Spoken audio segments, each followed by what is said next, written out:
Before we dive in, here's another show you can enjoy in the True Story FM family of entertainment podcasts. Hey there, true believers. Andy Nelson here from the Marvel Movie Minute podcast with the rest of the team. Pete Wright, Kyle Olson, Rob Cabasco, and Matthew Fox. This is the podcast where we dissect the Marvel Cinematic Universe 1 minute at a time, exploring every detail of this epic superhero franchise. In our season looking at Iron Man 3, we're going to mix things up a bit. That's right, Rob and I are your guides, but instead of our usual minute-by-minute format, we dive into 5 minutes of the film in each weekly episode. It's a totally new approach, but one that still allows us to explore all the depth and detail that makes these movies so special, even if Iron Man 3 isn't all that special. Hold on, that's where you're wrong. Extremists, Shane Black. Yeah, would you like to look at the Mandarin and Maya Hansen? Mm-hmm. So whether you're a die-hard Marvel fan or just love deep dives into movies, there's something for everyone on Marvel Movie Minute. Suit up and join us on this epic audio adventure. You can find us at truestory.fm or by searching Marvel Movie Minute on your favorite podcatcher. Because in the Marvel Cinematic Universe, every minute is packed with excitement. Enough said.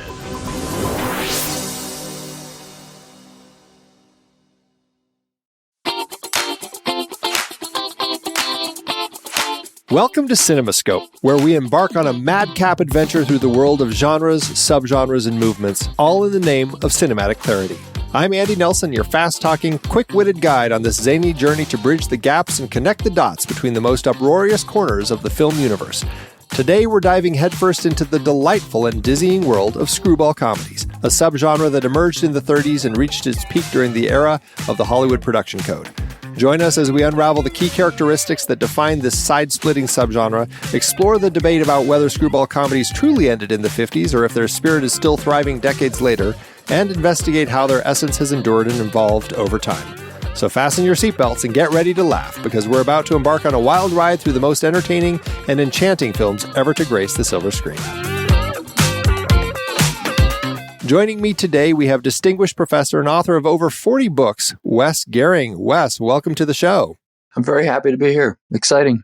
I'm thrilled to have you. And, you have been studying, teaching, writing about comedy for years now. What drew you to digging deeper into comedy, and in particular, screwball comedy? From childhood, I'm a boomer, and I grew up in an era in the 50s and early 60s when a lot of films weren't on TV. The war between TV and studio. So I always tell people I kind of had a Turner Classic Movie upbringing with commercials, and so I saw multiple generational things. And I found myself, I like the older films better, especially Carole Lombard. I really like Carole Lombard. And then when I came to Indiana, I found, I don't know, it just seems like there's something in the water here. Indiana has many of the power players in this. There's kind of two realms of screwball comedy heroines. There's the just total scatterbrain, which is Carole Lombard. And then there's the I'll use it when I need it kind of screwball comedy character, which is Irene Dunne. And probably the most central in many ways director in screwball comedy is Howard Hawks. They're all from Indiana. And several of my books I've done through the Indiana Historical Society, and they've kind of just said, well, pick somebody. And I picked Carole Lombard. And it's still probably my best-selling book, even though it's been out for years. So that's how I got into it. It's so much fun. And I think, unlike other genres that obviously are like darker or more action-thrilled or whatever, it just allows for so much laughter. And the way that it plays, the antics can be so frantic, and it allows for the actors to really do some big things, big performances, and kind of these crazy characters that they have. Before we dig in to our conversation here, I just want to let everybody know. So normally for this show, we talk about 5 films during the main part of the show and then another 5 films in the member bonus segment. For this particular episode, we are going to be releasing all 10 films for everybody. So everyone's going to get to hear the entire conversation as a way to kind of kick off things with the new year. And, for those of you who've thought about becoming a member, maybe this will entice you to sign up. You can learn more at truestory.fm/join about membership. It's $5 a month or $55 a year, and you get the much more robust conversations for this particular show. For this episode, we're going to be talking about 10 films. We're going to be looking at It Happened One Night, My Man Godfrey, Bringing Up Baby, My Favorite Wife, The Lady Eve, I Married a Witch, What's Up Doc, Arthur, All of Me, and A Fish Called Wanda. All right. Before we really jump into like talking about the history of it and everything, I just want to kind of like on a macroscopic scale talk about screwball comedy, what it is, and why this is a significant and important subgenre to really discuss. It's part of the movement towards the comic anti-hero in American humor in the 20th century, and it had been taking place since the turn of the century in 1900. But screwball comedy hit during the Depression. It was like the Depression genre. It sort of underlined the previous central figure for humor in America was the populist kind of figure, the Benjamin Franklin, the Will Rogers, the person like that, the American Solomon, if you will, kind of character who knew it all. By the 30s, that had already kind of worn thin, but we're underlying with screwball comedy that it's normally a triangle with kind of an anti-heroic male. The classic kind of template for screwball comedy is a triangle with an anti-heroic male on top. It doesn't always have to be, but it usually is. And there's a controlling woman, and then there's a free-spirited woman. And the male is either caught in a rigid situation like in Bringing Up Baby, or like in the original Arthur with Dudley Moore, he's threatened with rigidity if he goes with a controlling woman. And then this free-spirited woman just kind of lets him be who he is. And so it's underlined kind of with a literary base, because a lot of the early writers for screwball comedy had some kind of connection with the New Yorker, which a lot of people think maybe that's an overly sophisticated magazine now, but it's still America's number one humor magazine. So that was founded in 1925. And again, a lot of what we know as the Battle of the Sexes, James Thurber, Robert Benchley, S.J. Perlman were writers for the New Yorker. And a lot of them ended up in the movies or writing for the movies or having things they did adapted for the films. So it's got a literary kind of base there too. And then in the early 19th century, we had a number of very popular, the cartoon strips in the newspapers arrive in the 20th century, early 20th century. And so a comic strip like Bringing Up Father or Jiggs and Maggie when he switched, when the cartoonist switched newspapers, is classic screwball. The guy is an anti-hero and he's got kind of a controlling wife and he's anxious to be out with the boys or maybe have a girlfriend somewhere or something like that. So it's really pop culture oriented. And then in vaudeville in the 1930s, there was what was called, kind of a bad name for it, but the Dumb Dora acts. And it was usually a couple. And the best example of it would be George Burns and Gracie Allen. But the woman wasn't dumb. She was just replaced that with very eccentric. And it was almost like we're in a world now in the 20th century where men continue to try to make sense of an irrational, odd world. And the women in most screwball comedies and in a lot of anti-heroic writing, the women are kind of very eccentric. And so you have to be kind of eccentric and not trying to be rational to get through this life. So that's at the very heart of pop culture, vaudeville, cartoons, the New Yorker writers, and that all kind of comes to fruition with screwball comedy in the 1930s. That's all there. Well, and that's really interesting. And obviously we'll talk about a lot of the other elements that kind of go into screwball comedies.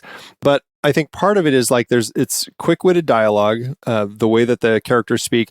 And as you've been talking about, kind of like these, the female characters. And like you kind of talked about the two different female characters that often you find in them, but I think you could just say also one of them, there's this empowerment with the female character that we're kind of getting this stronger female character. What do you think as far as like how that was pioneering the way that women were being portrayed in film that may have also led to some of the appeal of these films? Well, it even goes beyond this particular genre. Maybe the top-selling novel of the 30s was Gone with the Wind, and the central, the woman was, I'm not wild about her, but she was doing anything to save the home. And a lot of sociologists have suggested part of the draw of Gone with the Women was the fact that, and again, this is in doing a lot of research on screwball comedy, I found that there was a lot of immigration in the early part of the 20th century into America. And studies have shown that women, they hit the ground running. They adapt, they make it go. And men have trouble in a new setting of, just making a living, or, kind of, they can't let go of wherever they came from. Whereas, women were sewing and washing and just doing anything that they could do. And they really kind of held the home together. So this isn't a knock on women or anything like that. It just seems like they were more adjustable to a world gone kind of crazy, which is the 20th century. Interesting. I want to talk a little bit about kind of where all of this came from as far as the screwball comedy, everything. And I think talking about the 20th century, and I think a key part of this era that we're in right here is the Great Depression. Obviously, that was a big element that was going on when the stock market crashed, and kind of this downturn really changed the entire world. I mean, is there an element where, as like Sullivan's Travels suggested, where people just needed escapism? Is that part of it? Or is it really that it's saying something more? I think one of the reasons why people want to cut off screwball comedy after the 30s is because it was very escapist. Most people were down to their last dime, but they could get into the movie, and for 2 hours they could escape bad things. And screwball comedies always are high profile, mansions, rich people, fast cars, things like that. So that's very much escapism. Were the filmmakers pushing to get the social commentary in there because like people also wanted some of that? Did that kind of, or was that just kind of like part and parcel with how they started telling these stories?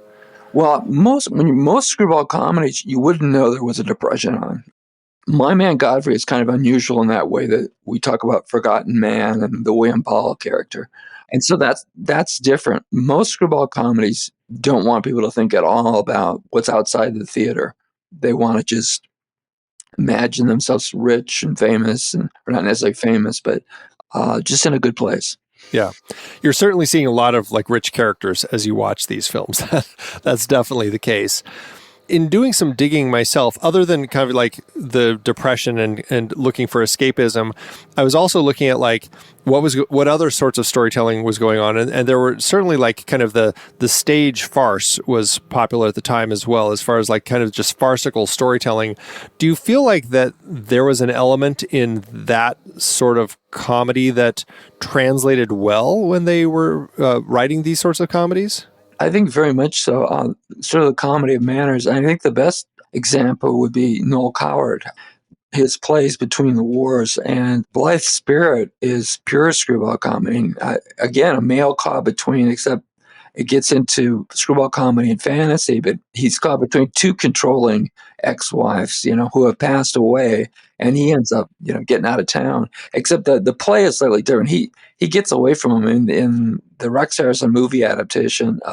He's kind of stuck there. So the novel is somewhat different. But Noel Coward shouts sort of screwball comedy. I was lucky enough to see Kevin Kline on Broadway, which he got a Tony for, in Present Laughter, which is another Noel Coward play, which is pure screwball comedy. It's almost about minutia among the rich. You could almost say that. And that's why it still plays well. And when you have a kind of a retro revisionist look at it, like in Arthur's a billionaire, and he's just living the dream, but he's threatened with this forced marriage with his father-in-law, a wealthy businessman, as a somebody who's going to give him a job, and he's going to suddenly be rigid, tied up. He can't have his freedom. So I think that's part of the draw. It's not only the escapism of wonderful places and have 3 squares a day and all that good stuff, but it's just the freedom that it represents. There's also a lot of, I think it's called like comedy of remarriage, where you have couples who are divorcing. That ends up being a part of the story as we go into like, are they going to reconcile? Like, how is all of this going to play as far as their relationship, almost as they're refiguring things out over the course of that? That seems like another element that we'd see a bit in these. Yeah. That's definitely a key element.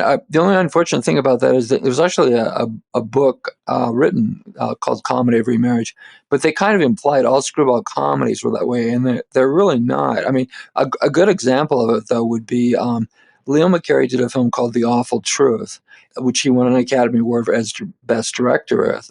With that particular film, we can just back up the truck a minute and say McCarey mastered all the comedy genres, whether it was Bells of St. Mary, Going My Way, Populism in the 40s, or Screwball in the 30s. But anyway, he knew he had a really, really good film. They sneak previewed it and it didn't do well. And so he was a really good script doctor. He pondered and pondered it, and it opens with a divorce. And in the 30s, a divorce was, kind of sad, and people didn't want people, this attractive young couple, and they're getting divorced. And so what he did is he shot 1 3-minute scene that I show in my classes sometimes. And if people have seen The Awful Truth, it starts off with Irene Dunn is calling the family lawyer and saying, we're going to get a divorce. And so their friend and lawyer is basically saying, no, I've forgotten her name, but we'll say just, no, Irene, marriage is a wonderful, wonderful thing. So while he's talking on the phone, his wife comes in and says, your food is getting cold, we got to, and he says, kind of like bug off, I'm talking here like that. And so he's going, marriage is a wonderful, beautiful thing. And so she interrupts him again, and he's a little more hostile with her.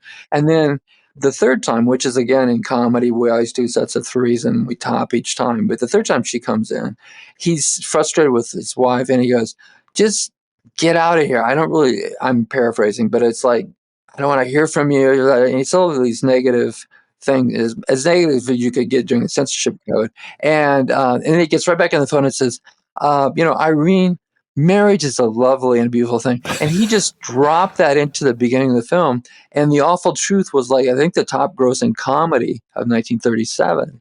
And he got an Oscar and everything. But just that one scene had to tell the audience that, okay, things are going to work out. This is a comedy. We're not going to worry about, and that is a comedy of remarriage, because we spend the next 90 minutes trying to get Cary Grant and Irene Dunn back together again. I think that's part of the comedy nature of it, is you're putting your characters into a lot of these different situations that in a different film are very serious sorts of situations, divorce, death, you can name a bunch of other things that tie into these stories, but they're done in such fun and lighthearted ways that it kind of allows for and it's the nature of comedy anyway, right? But I think when you put it into screwball comedy with kind of the frantic nature of the story, that it really kind of amps things up even more as they're going. Yeah. Yeah, very much so. Very much so.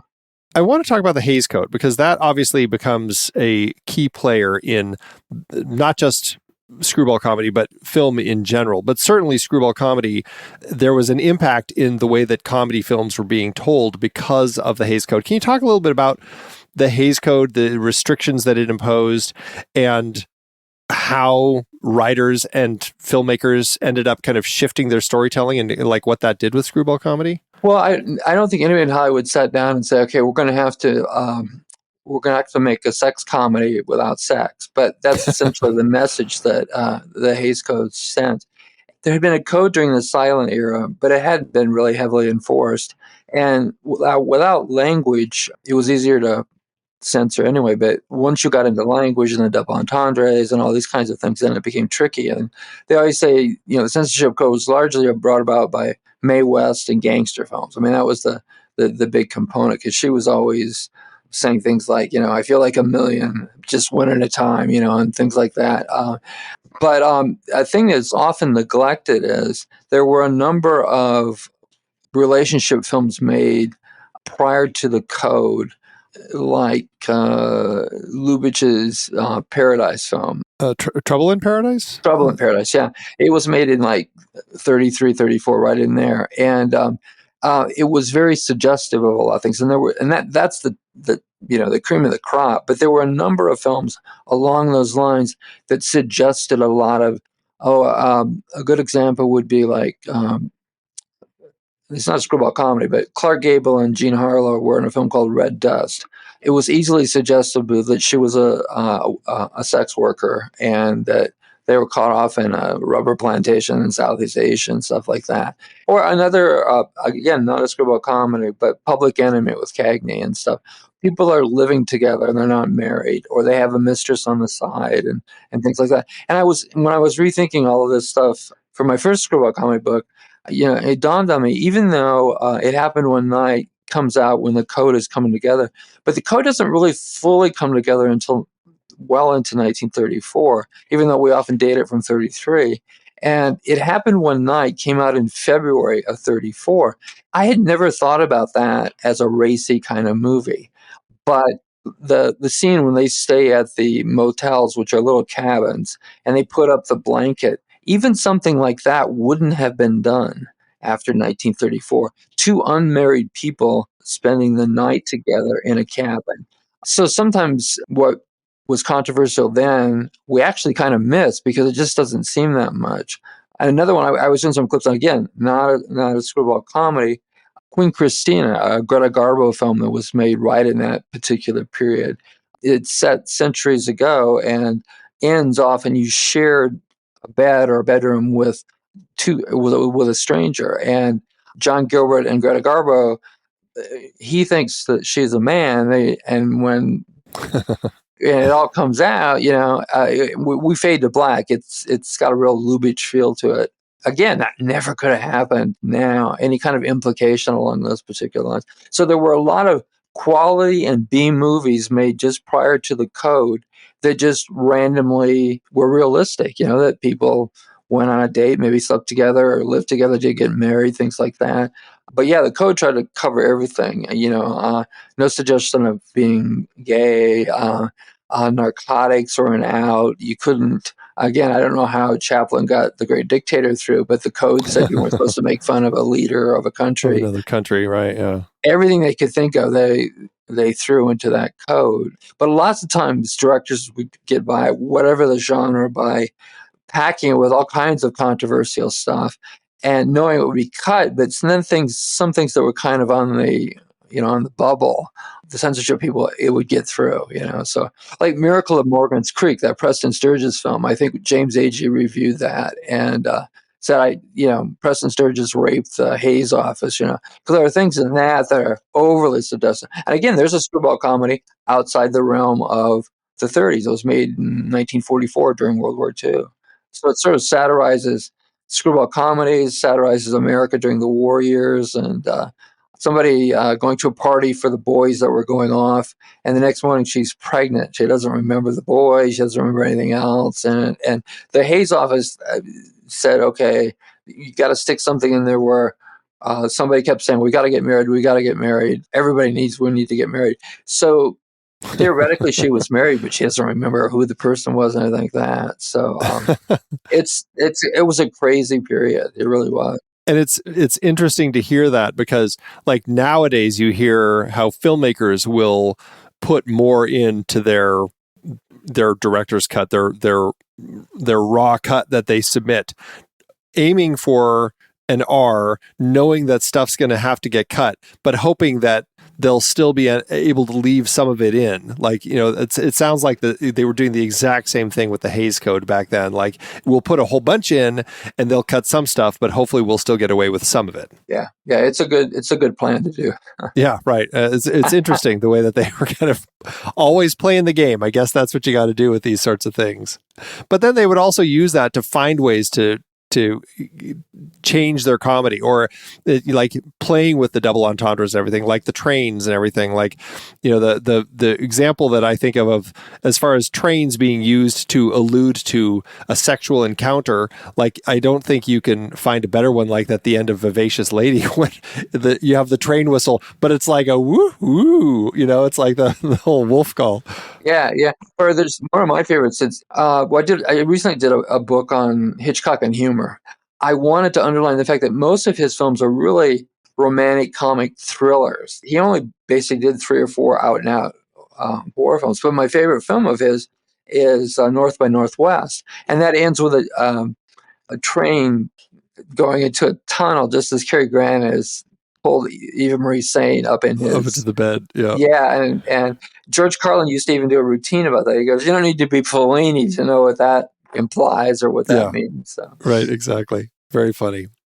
Well, let's talk a little bit. We've been talking about a lot about screwball comedy, but I want to make sure that we kind of have a sense as to how we're distinguishing this from comedy, the broader sense of comedy as a genre, but also, and I think this is where some people end up getting confused, romantic comedy, because I feel like the lines of those can end up crossing a little bit and obviously blending sometimes, but I do think that they each have their own unique flavor. Well, what I try to tell my students, and it usually soaks in, but a lot of times it doesn't. But if you don't remember anything else, remember this. In screwball comedy, you just take the person for who they are. It's like squirrel, it's that kind of thing, Yeah. You don't try to change them or anything else.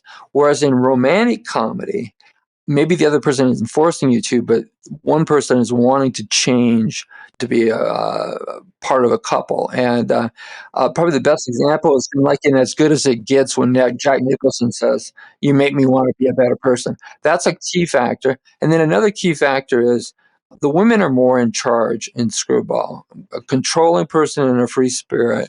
Whereas in a romantic comedy, the woman is still a strong person, but she's in a situation where, how should I say this?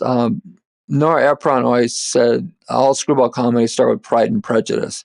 And Darcy in that particular film, I mean, our leading lady is in the novel is very strong and determined, but she's wrong about Darcy. So it's not that the men are in charge, but they have to learn that the situation, the total situation, and they do the right thing, and it's a more equal grounds kind of genre. But in Screwball, the women definitely dominate, and that gets back to what we mentioned with the New Yorker and the literary connection. And then another thing about romantic and screwball comedy is romantic comedy, love is on a pedestal. Think of When Harry Met Sally, and Rob Reiner has got periodically, we just break into the narrative and we see an older couple on a love seat and saying, we fell in love in high school and then he moved away and now, we met again and all that kind of thing. Whereas screwball comedy, another way of looking at screwball comedy is it's a parody of romantic comedy because our central couple is usually fighting throughout the thing, and it's only at the end that they kind of come together. And there's often an implication that it ain't going to work. Those are central things to the two. You don't make fun of love in a romantic comedy. And that's all you do, kind of. And it's reinforced throughout the film. Nothing so direct as Rob Reiner putting an older, very much in love couple together on a love seat. But in most, I'll say in most screwball comedies, any other married relationship you're in, like the one I mentioned just now about The Awful Truth and the judge when they called about the divorce, married couples in screwball comedies are depicted as usually unhappy, argumentative, things aren't working out. So those are some easy kind of template things to think about with the two, differentiating two. But that being said, I'll give you two examples from two generations that you could see going either way. The Philadelphia Story, ultimately to me, is a romantic comedy because Katharine Hepburn stops being an ice goddess. She gets thawed out by the end of the film. And another one you could make a great case for either way would be Knocked Up. But again, it's got all kinds of screwball comedy characteristics in it.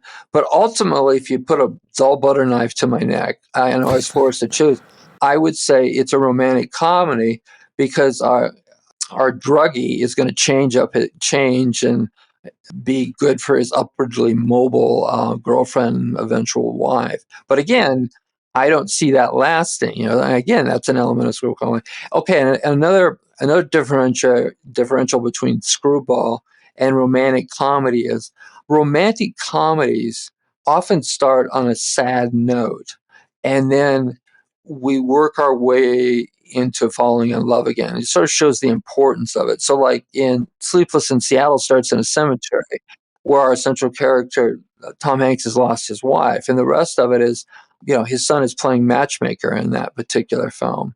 Or like in An Affair to Remember, the first half of that particular film is very screwball comedy nature like. But both Deborah Carr and Cary Grant are in other relationships, and they're on a steamer, and they make a pact that if in 6 months they're still happy with whoever they're with, they're going to meet at the top of the Empire State Building. I always tell my co-eds, watch when you cross the street if you're meeting your lover. You don't get hit by a car. And so the second half is romantic / kind of melodrama. So screwball comedies tend to speed up with kind of a negative beginning, working its way towards something positive and happy, that love lives on. Whereas in screwball comedy, it's a constant kind of rush, like the ending of What's Up, Doc? It gets faster and faster, and it's almost as if to suggest, don't try to make sense out of this thing. We're just going to keep this narrative going very quickly. So those are some cues to look for.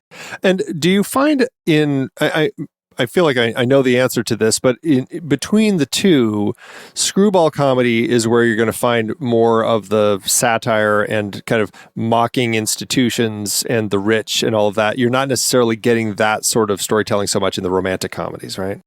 Yeah, I would definitely agree. It comes out, I think, in My Man Godfrey, especially. The implication being, it's a conservative implication, actually, that we don't need benefits from the government. These forgotten men at the dump, with just a little help, we can turn the dump into this high profile, nightclub or whatever. Yeah. So. All we need is the chance to work again. Yes. Right, yeah. Exactly.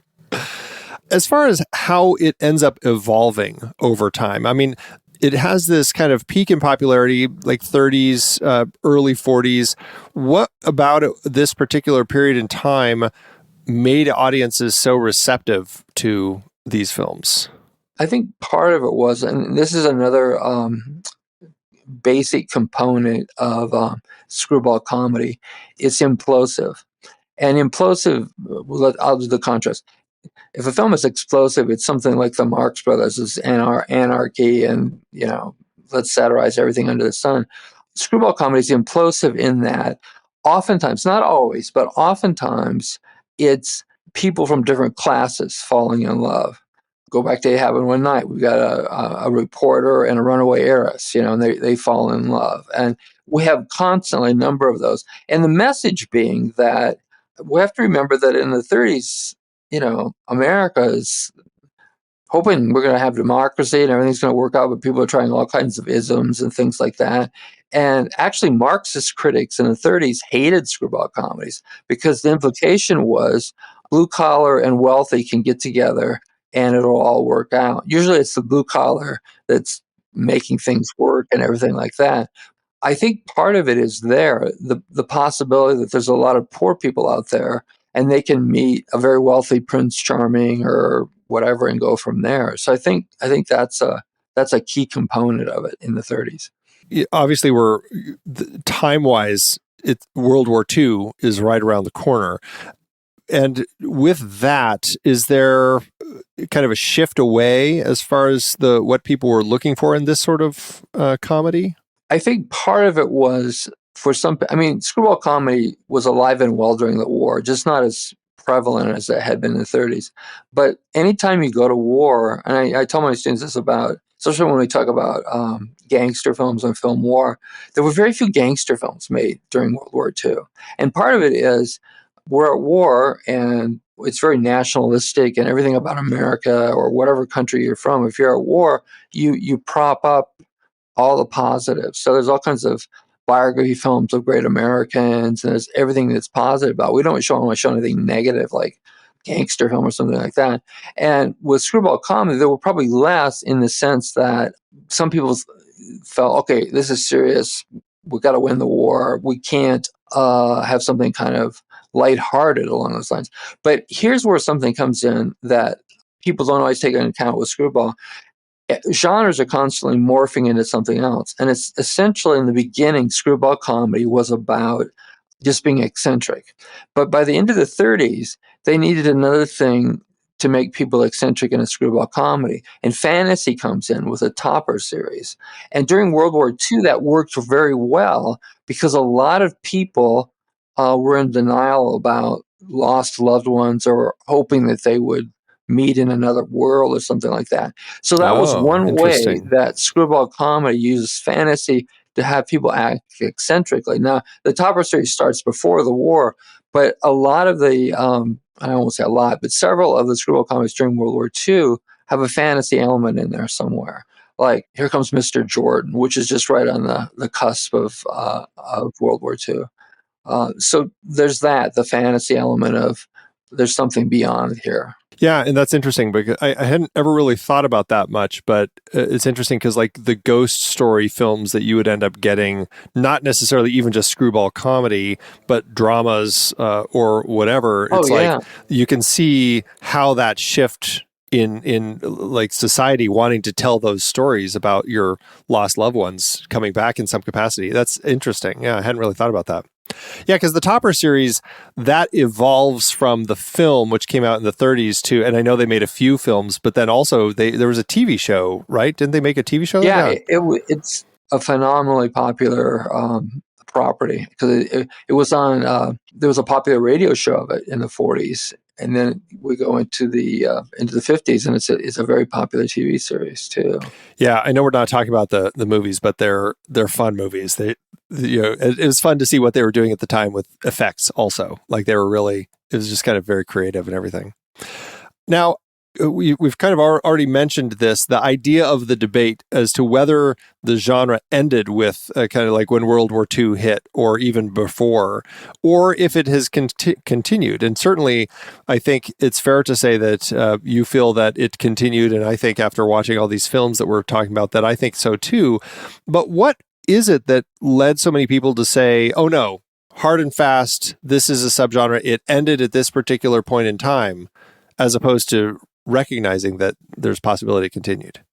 Well, I think part of it was just the fact that war is serious, we have to win, and we can't, have these lighthearted kind of comedies. And people just assumed that, okay, screwball comedy was over. But the way I look at screwball comedy, I call it American farce.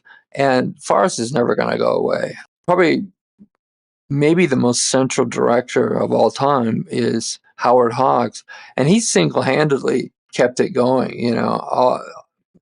From Bringing Up Baby all the way up through each decade had a classic like Monkey Business in 1952 with Cary Grant and Ginger Rogers and Marilyn Monroe. And then in the 60s, there was like Man's Favorite Sport with Rock Hudson and Paula Prentice. And he did screwball comedies over like 3 or 4 decades. I mean, so he's like a one-man marching band for it. But I mean, there were other people that were making screwball comedies at that time. And then in looking through the years, it seems we reached a point where people wanted them back in a bigger way. And in the 80s, we just had a ton of them really coming out. Arthur maybe being the best, but Victor Victoria would be another one. There's a Neil Simon play, Seems Like Old Times. And in fact, I've got one of I collect original posters, but on the original poster for Seems Like Old Times, you've got Chevy Chase and Goldie Hawn, kind of Goldie Hawn being the new Carole Lombard type eccentric. But on the original posters that you would go to the theater at, each side of the poster, they would have 3 or 4 stills from classic screwball comedies from the 30s. You didn't even have to, I wonder if they're thinking about that. I mean, it was right in your face. So every decade I can tell you a few, but it just seemed to really explode in the 80s. But we had mentioned before in an email, I see it going to TV. I think I Love Lucy is, with some tweaks here and there, has a lot of screwball comedy tendencies because it was such white bread television, other than maybe The Honeymooners or something like that. And suddenly we're in New York, and we've got a nightclub performer, and he's always got free time, like they always do in screwball comedies, and a very zany wife and things like that. We kind of repackaged it, but Steve Martin just L.A. Story, House Sitter, All of Me. He was kind of like a cottage industry of making screwball comedies, often with Carl Reiner. Man with Two Brains. Yeah. Well, and it's interesting bringing up television, because I feel like in some ways, maybe also because in TV, it wasn't necessarily a Hays Code sort of thing, but they had codes as far as what they could and could not show and talk about on TV. And it certainly seems like that gave them the opportunities to write sitcoms the same way that they were writing screwball comedies in the 30s, where they had to think about ways where they could play with language and play with double entendres and do those things to kind of suggest at sexual situations or whatever the case may be, in ways that could pass by the TV censors. Well, yeah, and some major directors from the 30s and 40s of screwball comedies ended up in American television. Now, he's not a fan favorite of Billy Wilder or Preston Sturges because they always thought he ruined the scripts. But Mitchell Leisen ended up doing screwball-esque type comedies on American television in the 50s. And so when the bottom dropped off and TV sucked up much of the audience, a lot of the talent went to television. So it makes sense that, like, I Married a Witch, and we ended up later on with a variation of sorts with, Bewitched. I mean, there's always that kind of continuity thing going on. But later in the century, I mean, in the 90s, if you deal with stereotypes, the male in screwball comedy is rigid, and either he's rigid or he's threatened with rigidity. Well, Richard Curtis, the screenwriter and now director in Britain, a film like Four Weddings and a Funeral is paint by number template of screwball comedies. And then I think it came out in '88, but A Fish Called Wanda, John Cleese, that's again paint by number. Now, it's one of the things that maybe throws off people with later screwball comedies is it seems like every genre, just to be safe and to get as many people in the audience, they throw in another element. Well, screwball comedy has a lot of elements that are close to dark comedy. And like A Fish Called Wanda, you can easily see that as a dark comedy. You can also see it kind of as almost a cartoon, which screwball comedies get very cartoonish at times. Like Bugs Bunny is based on Clark Gable from It Happened One Night. Chewing those carrots, right? Yeah. Yeah. So A Fish Called Wanda, you can't watch that without thinking of Wile E. Coyote and things being dropped on steamrollers rolling over people. yeah, who survive. yeah, who survive without any problem. Exactly. Well, okay, so it's interesting because obviously there's been some adaptation within screwball comedy as time has gone on. You have the Hays Code, which is we mentioned, but it comes to an end. But screwball comedies don't necessarily, or maybe they do. Do they get more ribald? Do they change in ways that are reflecting kind of the attitudes of the times and audience expectations as we kind of walk through the decades? Well, every genre has to have some little change going by, and like I mentioned, I said like the first one is screwball, and they don't have to, but I mean, there's often a nuance with something, and in the late 30s it was fantasy, but when you go through further into the 20th century, one element would be fame. Julia Roberts did a film called Runaway Bride, I think was the name of it, something like that. And Richard Gere was it was like a retro because he was a newspaper person again for USA Today. And but anyway, when he arrived or whatever, people just acted eccentric. And so fame was the new reason or explanation why people would act kind of screwy. Notting Hill's another example. Everybody's suddenly all messed up because it's Julia Roberts playing a movie star, and Julia Roberts is a movie, the whole thing. So they're always kind of undergoing a change, and it usually doesn't take place real quickly. But the only example I can think of is Night and Day. It's not Screwball, but in 1960, Psycho and Peeping Tom came out, and suddenly, not that we didn't have films in Europe and zombies, Jack the Ripper and stuff like that. Slashers, but suddenly, after 1960, the number of domestic horror films were prevalent with about The Boy Next Door. Most of the films was like, oh, that's old world, that's superstitious and everything. And suddenly it made it very contemporary. But most genres that doesn't happen. It takes a while and just slowly merges into something else. But Cheers would be a variation on a screwball comedy. You've got the two poles of difference, and Ted Danson isn't really an anti-hero, except he plays a dumb jock, so he's caught between, an intellectual and whoever he's dating at the time or going out with, that kind of thing. There's that triangle variation again. So you just have to kind of tweak it here and there, but it's there. It's still there. Yeah. With screwball comedies kind of continuing, and we're seeing this evolution of this subgenre.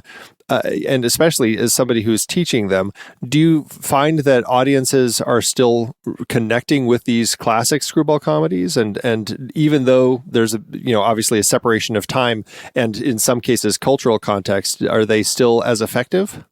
Yeah, and something like It Happened One Night is still very, very popular with my students. In fact, they kind of go around the barn the other way. They realize that Mel Brooks in Spaceballs uses several components from It Happened One Night, and they go, "Oh, he got that from." I mean, they're suddenly, they're entertained, but it had to have happened in the last 2 or 3 years within 6 blocks of the mall, or they don't know you're standing on the shoulders of other people when you're making movies. And so part of my students, I think, interest in older films is, one, they still hold up, but two, they're starting to see where these things came from, plot points, components of this, that, or the other thing. Right. There's a whole history there. Yeah, absolutely. All right. Well, we're going to take a quick break. We'll be right back, and we'll jump into kind of talking through some of these components and start talking about these 10 films that we're going to discuss.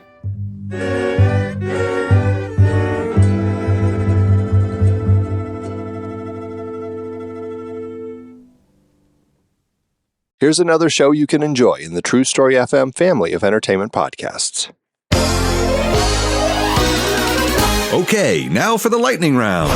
I'm so good at lightning rounds. That's from Friends. It's my favorite show. 20 seconds on the clock starts now. Who is the captain of the USS Enterprise? Oh, crap. Is it, Captain Stubing? No, Morgan? Crunch? Next question. Which superhero is Tony Stark? Stark. Did Game of Thrones have superheroes? I only watched 2 episodes. What planet were Luke and Leia born on? Planet Fitness? Oh, time's up. Sorry. And now, a word from our sponsor. Hey everybody, Mandy Kaplan here. Please check out my podcast, Make Me a Nerd, where each week an incredible guest tries to baptize this mainstream mom into the world of sci-fi, fantasy, and all things nerdy. Available wherever you podcast. That's our show, folks. Wait, I just thought of it. Padme Amidala gave birth to her twins Luke and Leia on Polis Massa. No, that's dumb. Is it Planet Hollywood? We've talked a lot about the components. Before we jump into the films, I just want to have kind of like just a quick conversation about like all of the different things that kind of make up screwball comedies. We've talked about kind of like fast-paced, rapid, clever dialogue. You get the kind of misunderstandings through the dialogue, a lot of the double entendres. And I just want, like, as a quick example, can you think of a scene that from a screwball comedy where there's a misunderstanding or double entendre that leads to something that's particularly hilarious or a memorable moment? In Bringing Up Baby, she doesn't have a very big part, his fiance, but people who have seen Bringing Up Baby, it's about reconstructing a brontosaurus or something like that. And they're waiting the intercostal clavicle. Yeah, they're waiting for this one last bone. Well, the bone goes right where a penis would go. And people don't pick up on that. But anyway, his fiance isn't into having children. She goes, "This will be our baby," meaning the brontosaurus kind of thing, which kind of chills Cary Grant, but he's stuck with her. And there's all kinds of, the dialogue is always very suggestive. Her name is Miss Swallow, and I mean, there's all kinds of things along those particular lines that make you pause. But the screwball comedy goes through such a pace, and I think that's part of the reason the pacing is there, because they want to get by the censor, and if they throw enough spaghetti on the wall, some of it's going to be able to stick, Yeah, right. But yeah, I mean, To me, it's that triangle. It's the controlling woman and a free-spirited woman, and a male threatened with rigidity, or he's already rigid. And then, like in Bringing Up Baby, I keep going back there, but it is like the film. But Cary Grant, the symbol of his rigidity is this dead brontosaurus skeleton, and Katharine Hepburn, the free spirit, has a pet leopard that's gorgeous and kind of sexy and dangerous. I mean, it's almost paint by number. It's like, you want to stay with the dead bones, or you want to get involved with Katharine Hepburn there. Yeah, right. I think those are the keys. Plus the fact that one is probably going to be forever, the romantic comedy. And screwball comedy, if you ponder very long, they're not. It's like at the ending of Some Like It Hot. It has a screwball comedy subplot with Tony Curtis as Cary Grant, kind of a Marilyn Monroe. Well, if you remember, at the end of the film, we don't even focus on them. We focus on Joey Brown and Jack Lemmon. In interviews, I've got a book that's going to be coming out sometime next year on why that is considered the greatest comedy of the 20th century. But and in putting that all together, I found an interview with Cary Grant, and he basically said, I mean, it was a difficult time for Marilyn Monroe, but Tony Curtis basically says in an interview, they weren't going to work as a couple, so why end the film with those two? Focusing on them. Interesting. Yeah. So it's kind of, again, at the time, it's funny, if you get an original screenplay for that, it never appeared on screen. Nobody ever says it. But Billy Wilder, the co-writer and director, was constantly asked what was going to happen after, well, nobody's perfect, that line. And in the script, it basically just says America is not ready for what's going to happen, Oh. But that is a very progressive film. And if you've seen the musical comedy remake on Broadway, they have opened it up completely. And Joey Brown knows from moment one that the Jack Lemmon character is a man, So I just find that interesting. Yeah, no, it is. It really is. Another element that we're just keeping in mind is, we've got this kind of these farcical situations, physical comedy, but there's also this blend of like highbrow sophistication in it, in the stories. So we've talked about kind of like a lot of these stories are featuring these rich people and everything. Is there something to be said about kind of contributing to the overall comedic effect by blending such physical humor with kind of highbrow sophistication? I can do a couple variations on it. In The Awful Truth, we almost have a situation like we have in later in Hawks, where the woman almost is more like the anti-hero in that. But in that particular film, Irene Dunne is trying to divorce Cary Grant, and she gets involved with Ralph Bellamy. And in that particular film, Grant knows it isn't going to work with Ralph Bellamy, but because they're going to move back to Oklahoma or whatever, and he says some sort of line, whenever you get tired of wherever the ranch is, you can always go down to Tulsa and have some fun, something like that. So there's an element of sophistication who's somebody very intelligent and witty and everything. But the majority of rich people in screwball comedies aren't always very bright. And it's the blue collar implosion relationship that makes it work along those particular lines. But I'm trying to think of a good example that would, another one that you might claim to be an exception, and it doesn't seem to fit the template, but in My Man Godfrey, William Powell's character is bright, sophisticated. He knows his way around the whole thing. But Gregory LaCava, who co-wrote it with Eric Hatch, who wrote the novel, if you read the novel, William Powell is on the scrap heap in the dump yard or whatever, because he's tried to kill his first wife's secret lover. And he's been and he's very wealthy, but it's a almost crime of passion. But since he doesn't fight anything, he gives all his money to his ex-wife and everything. He gets out after just 2 or 3 years. So people are always wondering, well, how did this guy end up down there? And he actually is the perfect example of that anti-heroic hero, because he was so frustrated that he actually tried to kill his competition. It didn't work. So he's sophisticated and cool and, helps out the family. But the family has run the fortune into the ground. And if he hadn't made investments for them and everything, they would have been poor too. But Exactly. Yeah. Eugene Pallett is a very rotund guy with a kind of strange voice, who's the father in My Man Godfrey and Lady Eve and just The Ghost Goes West, a whole number of screwball comedies. He usually plays that wealthy individual who isn't very, I mean, it's all about the business. There's no culture there. There's nothing like that. And so that's the satire of it, if you want to have the satire. And that's why the Marxists didn't like it, because they said, well, yeah, the rich caused all these problems. Why are you blue-collar people falling in love with them and all this kind of stuff? Right. Interesting.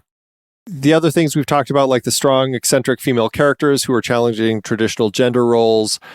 We've got romantic plots with the couples in an antagonistic yet sexually charged relationships, social satire and critiques of class and gender norms, and then also mentioning some of these films that bring in fantasy and dark comedy.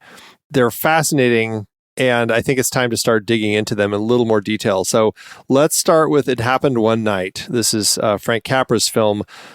Spoiled heiress Ellie Andrews escapes from her father's yacht, determined to reunite with her new husband, King Westley. On a bus to New York, she meets Peter Warren, a recently fired reporter who sees her story as his ticket back to the big time. As they embark on a madcap journey filled with hitchhiking, bus breakdowns, and a memorable night sleeping under a hay in a field, Ellie and Peter engage in witty repartee, slowly falling for each other despite their initial clashes. Claudette Colbert and Clark Gable shine in this quintessential screwball comedy that proves love can blossom in unexpected places. This is, again, we're contrasting social classes in this. Ellie is this heiress. She's very spoiled. And Peter is this down on his luck newspaper reporter. Often we're getting reporters in these stories.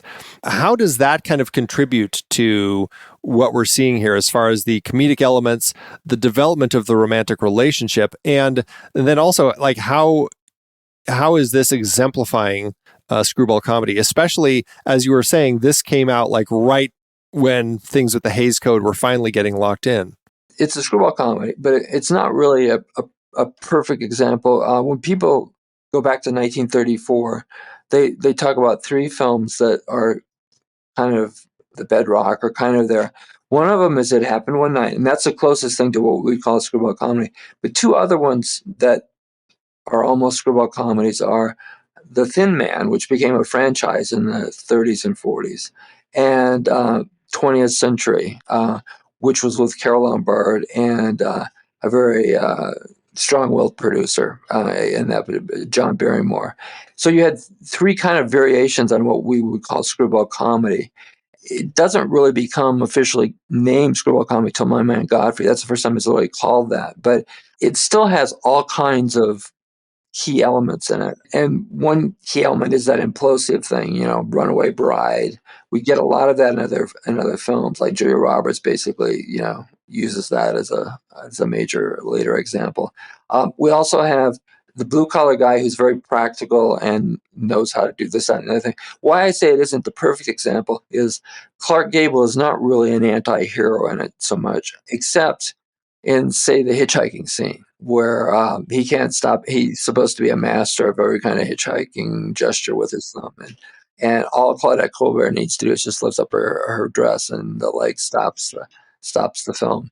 The thing that kind of throws a lot of people, and you still find it in older literature about screwball comedy, they instantly called Frank Capra a screwball comedy director. The movie came out in 1934, and Will Rogers was somebody he greatly admired, and it helped his early career. Will Rogers is a populous, capable character, and he died the following year, 1935, in a aviation crash. And after that, Frank Capra kind of picks up more of the populist sort of film. Mr. Deeds Goes to Town and Mr. Smith Goes to Washington, Meet John Doe, things like that. So that's why I've always kind of hedged a little bit on It Happened One Night. But again, you've got runaway heiress, the wealthy setting, because the father is very rich. And you also have, when sound came into the films, for fans of 30s films, you might have wondered, why are there so many reporters as leading men in that? And it's because anybody who wrote, whether it was poetry or novels, but especially newspaper people, they gravitated to the West Coast because Hollywood panicked. They didn't know what to do with talking movies, you know. And so that's another basic component. So many of the screwball comedies, the leading man is a reporter. Like Nothing Sacred would be an example. Runaway Bride is another example. My Man Friday, Friday is another His Girl Friday. Yes, Girl Friday. I'm sorry. Yeah. It's everybody's a reporter. I mean, you know, that kind of thing. And that is of the era. But I always find it interesting. Frequently, when you do a kind of a retro later one, like Runaway Bride, they bring that back. That it's a reporter. So it provides the wealth, a couple of two different classes. It combines the whole. It's kind of sexy without being sexy, even though it wouldn't have been made if it had been made later in the year that way, because they wouldn't have allowed the cabin scene with the Wall of Jericho. Walls of Jericho kind of thing. But yeah, it has a lot of the basic components, and it had a lot of copycat films that would follow. I'm trying to remember thinking through all the films that I've watched for this. This one there's a road trip narrative to it, which also kind of can become its own subgenre of film that you would see kind of weave through a variety of different films. But I'm trying to think, does the road trip narrative, does that maybe just lent to putting them into kind of absurd situations? Did you see that often in screwball comedies? There's not a ton of them, but actually the best example, and here's another argument for screwball comedies later on, but Rob Reiner did a film called The Sure Thing.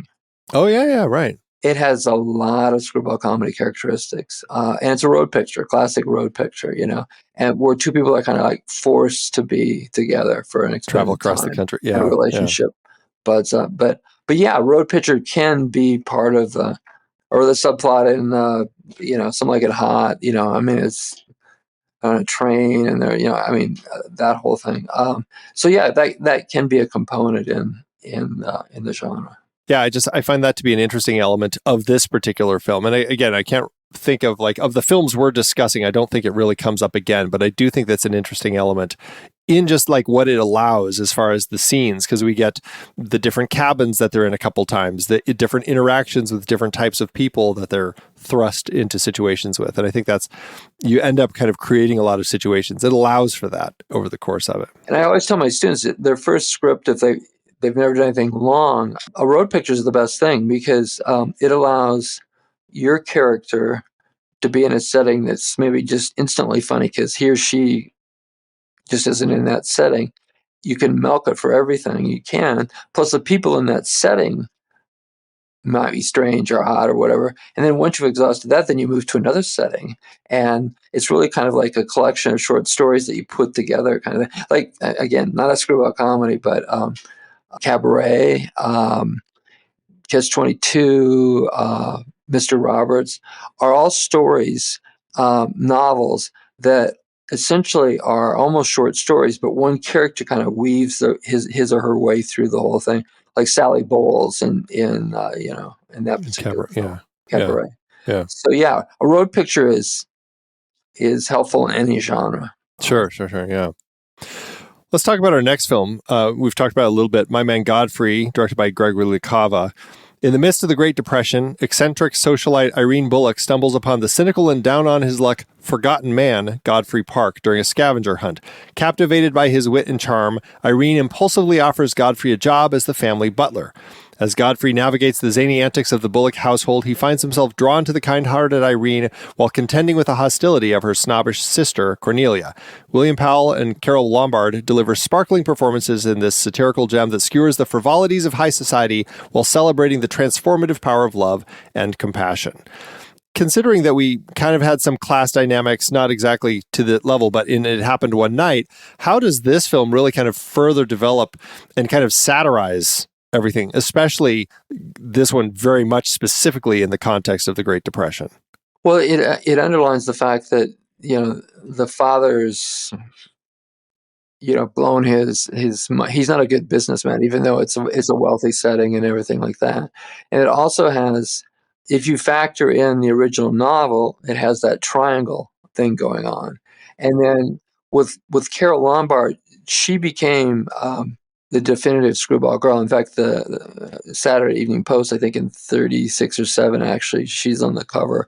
And in any film she did, there was that comedic element along those lines. Is this the first film that was this her first screwball comedy? Her first, technically, if it's not a perfect example of it, but Howard Hawks cast her in 20th Century, and he had seen her in earlier films and not been impressed. And I guess this is another element that we need to throw in with screwball comedies, is the fact that I guess you could say this about any genre, but it's underlined more and more in screwball comedies. You're essentially trying to play yourself if you're an eccentric kind of person. And he met her at a party, and she was a scream.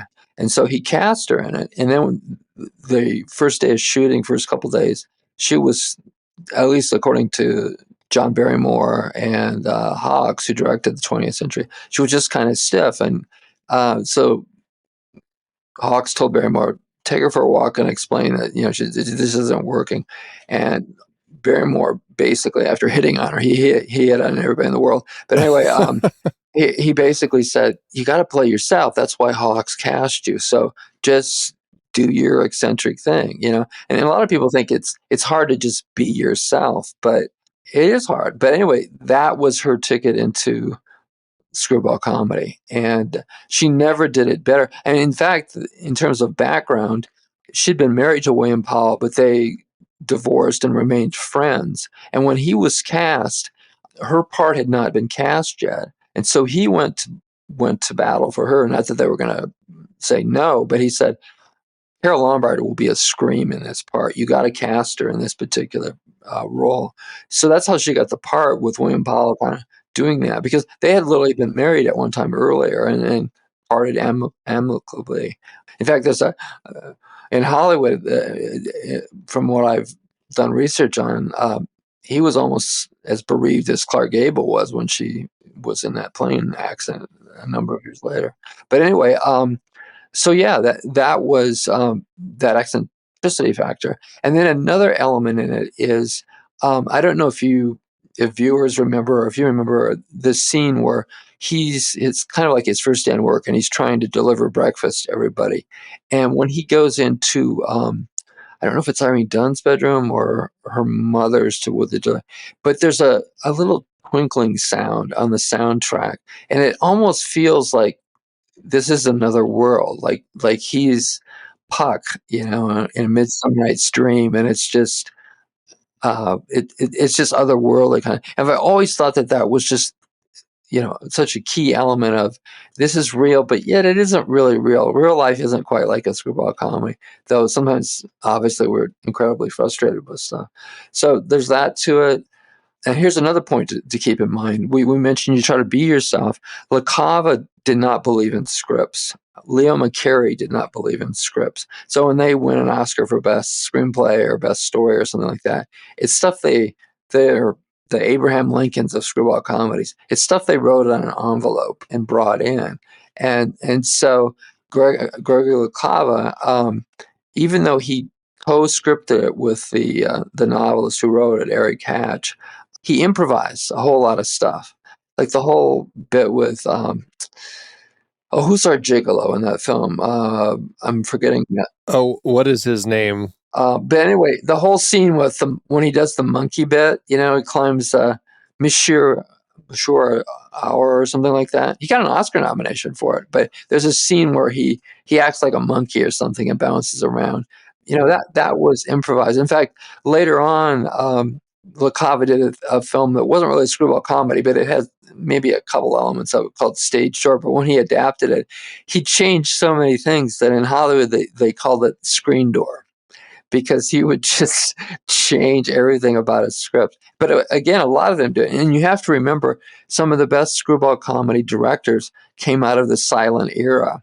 So like Leo McCarey's motto was always do it visually. And that should be the motto of any director, but there's an awful lot of visual humor in Leo McCarey type films. And there is in, My Man Godfrey too, like the monkey scene, Yeah, that was Carlo. Yeah. Right. Yeah. Well, and I'm curious, because this is definitely one of these examples of a film of the time where you've got an eccentric family. They're all kind of quirky characters. Everyone has their own quirks, and Godfrey is the one who's kind of coming into this world, getting to know all of them. I wonder, like, if there's a comparison to be made with a film that would come out a couple years later, You Can't Take It With You, going back to Frank Capra, because I don't know if I have ever thought of it necessarily as a screwball comedy. I've always kind of thought it was more of a romantic comedy, but yeah, I see it more as a romantic or just a populist kind of comedy, because Barrymore and that Lionel Barrymore and that is, kind of like the wise older mentor type, kind of takes care of people and things and stuff like that. And one of the elements of populism, I mean, lately populism is in a place where people don't like the word, but if you take out certain elements, ideally populism is what the country was founded on, do the right thing basically and help people out and age is wisdom and things like that. And so one of the elements of populism is people often will change in that too. And so at the end of that, Jimmy Stewart's stiff, wealthy father gets transferred to being more open-minded and happy and becomes a friend. In fact, they end up playing harmonica at the end. It's been a long time since I've seen that, but I think he plays harmonica with Lionel Barrymore. They play Polly Wolly Doodle on the harmonica together. Yep. Yeah. But I think other things than One Man Godfrey. For one thing, I would actually put money on this. I think it's the most beautifully shot film. If you get a pristine print of that, I don't know as any film kind of illuminates the beauty or the gorgeousness of being wealthy and something along those lines. But it's also very biting against the rich, because not only is the father a failure eventually, and I'm forgetting if he tried anything nefarious or anything. I don't think it was nefarious. I think it was just inept, really, and his wife blew a lot of it too. His whole family, yeah. But you also have just the aspect of rich as cruel, like a scavenger hunt where one of the things that needs to be picked up is a forgotten man. And so that's kind of like a satirical dig into on what's going on. That's one of, we need this, that, and another thing for your scavenger hunt. Let's get some bum and bring him to the Waldorf or wherever they met. And so, yeah, that would be another element that sometimes comes up in screwball comedy as a satirical point. It doesn't have to, but it can. Well, it definitely was pointed in this particular film, because like right before it's the forgotten man scene, it's that baby goat, I believe, that they are dealing with, and you're getting this sense that they're looking at these forgotten man, these homeless people, as nothing more than just some animal to be found. And it was quite interesting to see how they were treating that in this film. Yeah, and her sister, Gail Patrick, I think is her name, is the snooty one. She gets there first, but Godfrey will have nothing to do with her. In fact, he almost threatens her or something like that, but pushes her down into a pile of he's, for whatever reason, Carole Lombard is realizing this is bad. She actually tells Godfrey, I think, I'm starting to think this is not a good idea. So out of curiosity, he goes with her, basically. Yeah, right. They come up with an interesting reason in context of the story to make it work. So you buy him going along with this, which I thought was actually worked quite well. So he could see exactly, what are you going to be doing with the forgotten man? Like, what is this? Like, they play that, I thought, in a really interesting way. Yeah, and if listeners or fans of screwball comedy would want to know another element connected to that, was the idea that William Powell's character, who had once been rich and lost it all, he kind of wanted to see the other side of the coin anyway. The blue collar, the servant. That was part of a motive there too. Well, and that's interesting because he does recognize in Cornelia, who is terrible to him, he says later how much he recognizes of himself in her. And, I think that plays interestingly. And that was an interesting line, because in the scope of the idea of, and I guess it's not necessarily the love story, but in the screwball comedy, in just kind of talking about the screwball comedy versus romantic comedies, like that seemed to be taking things a lot more seriously, as far as like what he was saying that you'd normally think of in a screwball comedy, right? Yeah. And it's more obvious and it plays more effectively if you read the novel, because it's all kind of laid out there. But I can understand LaCava cutting that, because we get a little deep dish, and in this way, Godfrey is a little bit more mysterious in terms of how he got there and what happened. And yeah. Well, let's shift gears and talk about Howard Hawks' Bringing Up Baby. Again, we've brought that one up a few times. The story here, mild-mannered paleontologist David Huxley finds his orderly life turned upside down when he encounters the free-spirited and mischievous heiress Susan Vance. As David attempts to secure a $1 million donation for his museum and the missing intercostal clavicle from his brontosaurus skeleton, Susan's madcap antics continually throw him off course. When Susan's aunt's pet leopard baby escapes, the duo embarks on a wild pursuit through Connecticut, filled with mistaken identities, misunderstandings, and a growing attraction between the unlikely pair. Cary Grant and Katharine Hepburn are at their comedic best in this uproarious and fast-paced screwball classic that proves love can strike even the most unsuspecting hearts. In our previous conversations before we got on the line today, you talked about if you had to pick a screwball comedy that represented all screwball comedies, this might be the one. Do you want to say anything a little bit about that as far as this film? It perfectly follows all of the components. It literally becomes the template for all screwball comedies, and remains so. And plus, it ends with the most effective example of what screwball comedies are about. She wants to loosen up this rigid professor for her lover or husband or whatever, and she destroys accidentally the brontosaurus. I always call it the most meaningful, effective, bit of physical humor in any screwball comedy at all. It says it all when it collapses and he kind of has surrendered to her. As okay, I'll go with you. He's basically been worn down by then, but yeah, it has that symbolic scene in it, and then it does all of the wealthy people and great settings, and then there's a lot of physical comedy in it, in the film, and plus it showcases a lot of different things, I think, of interest with how shall I say this? You don't usually work in a screwball comedy. You're wealthy. Well, Cary Grant is real wealthy. He's a professor or quasi-professor, and much of America doesn't consider professors a job. We don't do any work, and we get summers off, and we try to change the minds of the children of America and stuff like that. So if it's not a reporter, there's an awful lot of professors in screwball comedies, and it's because Americana doesn't necessarily think of them as a real job, that kind of thing. So there's that element in it too. And plus, if you want to think of a professor, you probably think of maybe somebody who's very rigid and he or she just reads books and boring and things along those particular lines. So she's rescuing him, but it doesn't necessarily mean that she's taking him away from what he wants to do. That comes out more in the remake, the Bogdanovich remake with What's Up, Doc?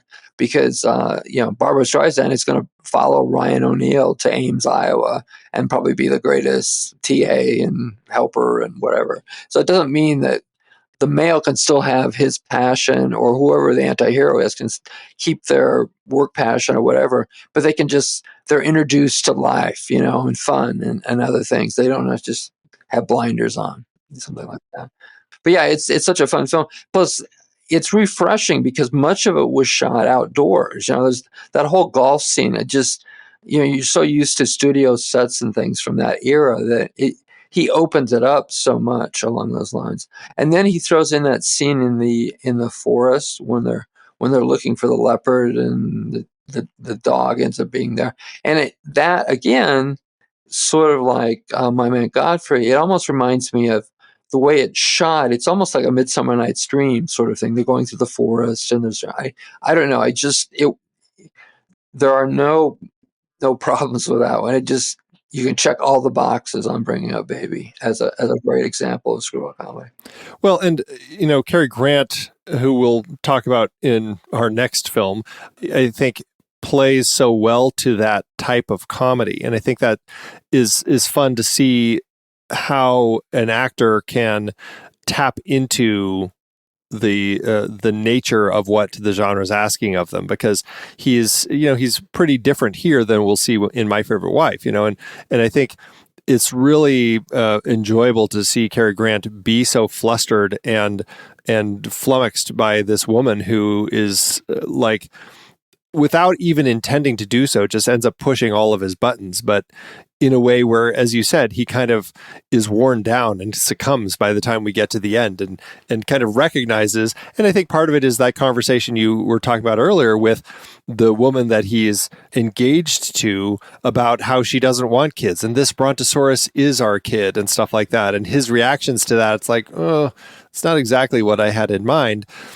You can see how that leads to him being okay to let himself get worn down by the crazy antics of Susan over the course of the film. Yeah. And almost another thing from that era, just having Cary Grant in a movie from that era, he was in so many classic screwball comedies that you think more along narrative lines or basic components for a genre, but it's almost like Cary Grant is the one actor who I just think screwball comedy. And, he played all kinds of different genres, but he's at his best there. And I think he probably did more classic screwball comedies than anything else. Yeah.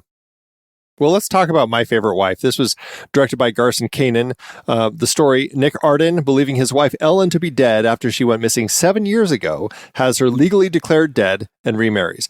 However, Ellen returns home the day of his honeymoon with his new bride, Bianca. Shocked to find her husband newly married, Ellen schemes to win back Nick's affections. As Nick tries to keep Ellen's sudden reappearance a secret from Bianca, he becomes increasingly entangled in a web of lies and misunderstandings. And matters are further complicated when it's revealed that Ellen wasn't alone on the island. Irene Dunne and Cary Grant reunite in this delightful screwball comedy that showcases their impeccable comic timing and on-screen chemistry. Yeah, I love that particular film.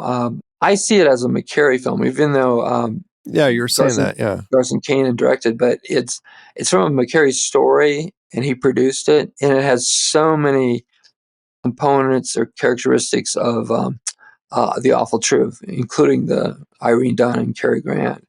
Again, it's got the McCary courtroom scene. It's got a couple of them. Yeah, I don't think we've talked about that offline, but I mean, as far as the McCary courtroom scene, what is that? Because it's a key component in so many of his films, you were saying. Yeah, well, he's passed now, but Peter Bogdanovich, I've been on panels with him, and we've talked about comedy, and I had never really thought about it as he had, but Leo McCary was originally a lawyer in real life and ended up being, a director, but he would always or usually have a courtroom scene in his screwball comedies. And so when Peter Bogdanovich did his homage to Bringing Up Baby with What's Up, Doc, he had to add a McCary courtroom scene at the end of it.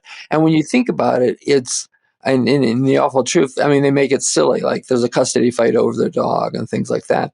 But when you think about it, a courtroom scene is just perfect for this genre, because this genre is about how irrational and zany the world is. And in a courtroom, you're supposed to be going by the law, and there are rules and regulations and things like that.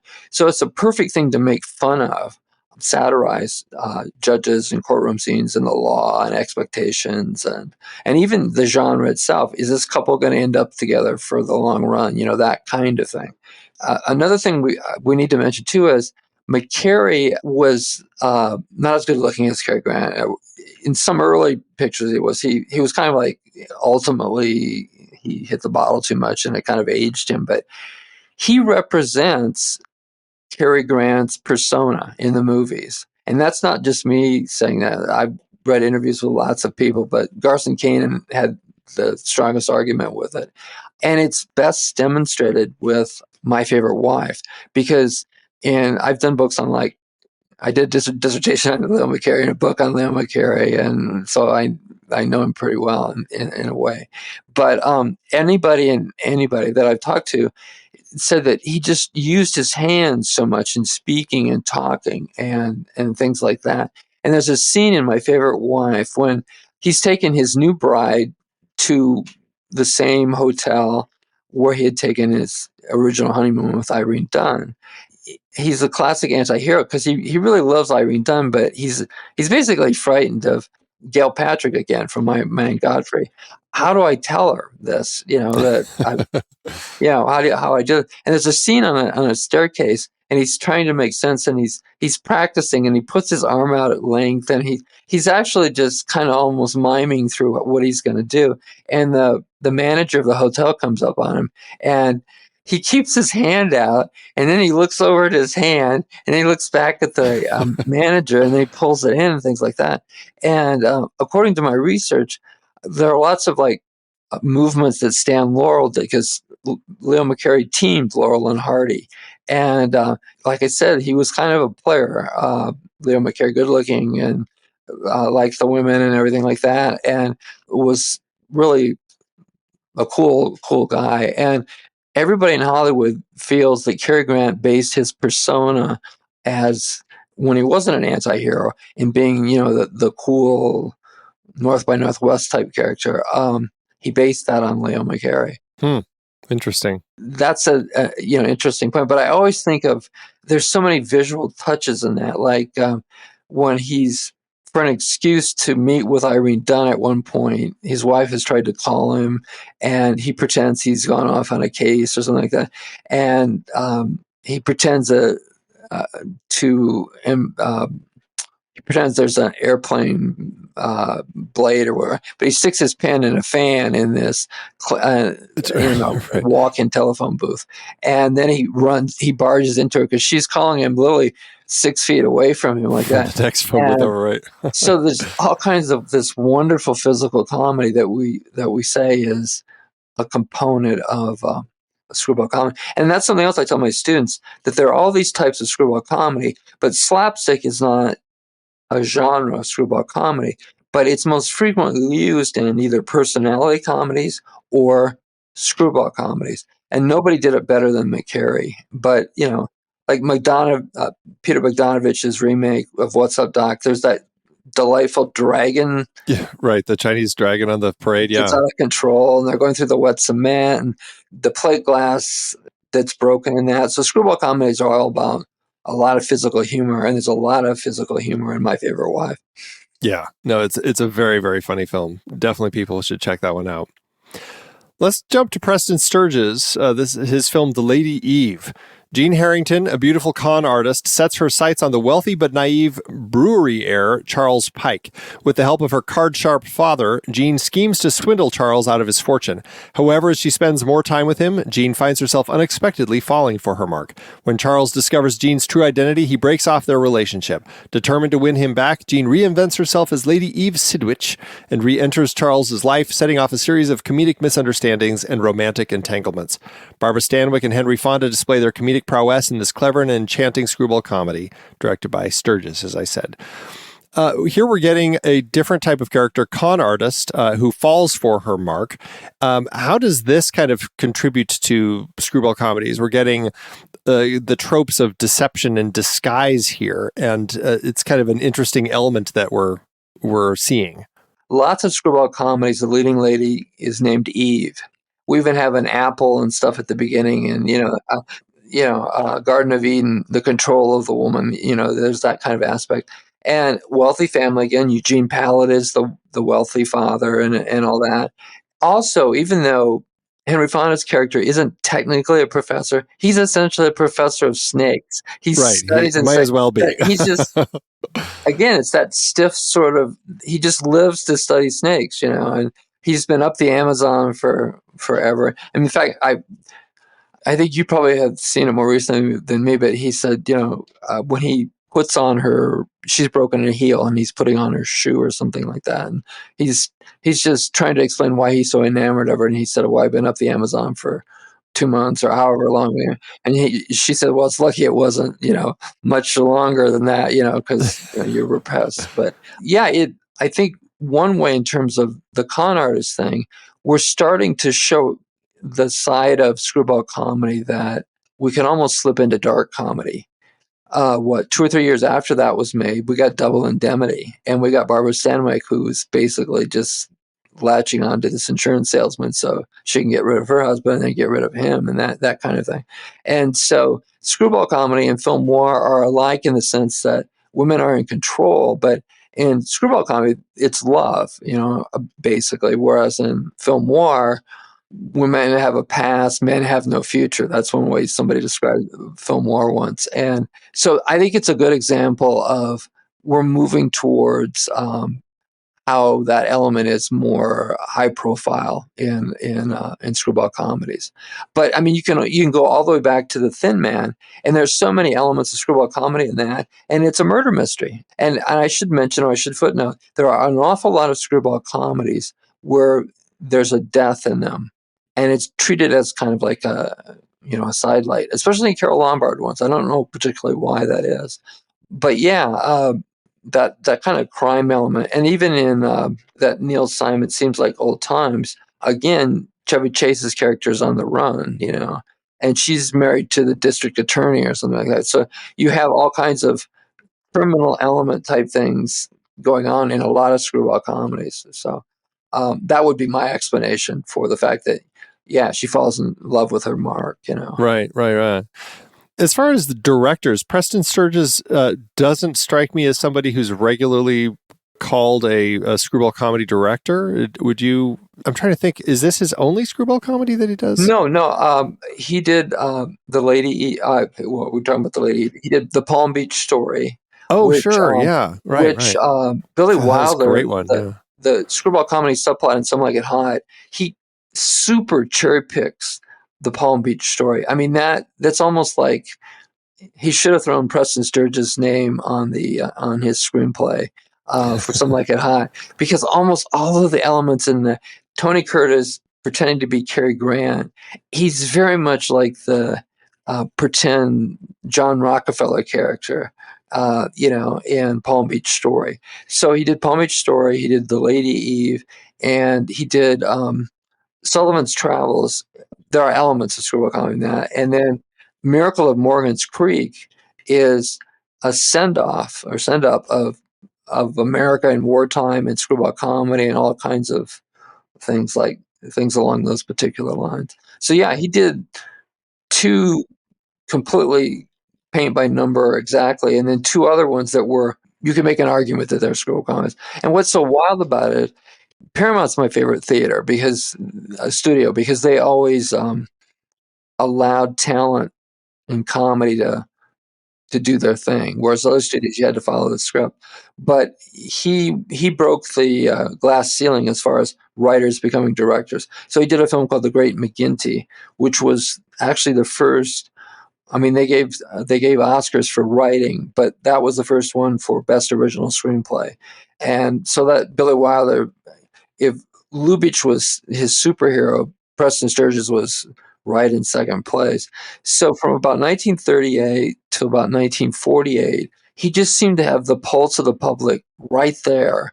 And then he lost it, and it was really strange. Oh, another one he did that didn't get any release time, and it's satirical and, rigid male, but The Sins of Henry Diddlebach or something. It's best known as Mad Wednesday, I think is what it's called.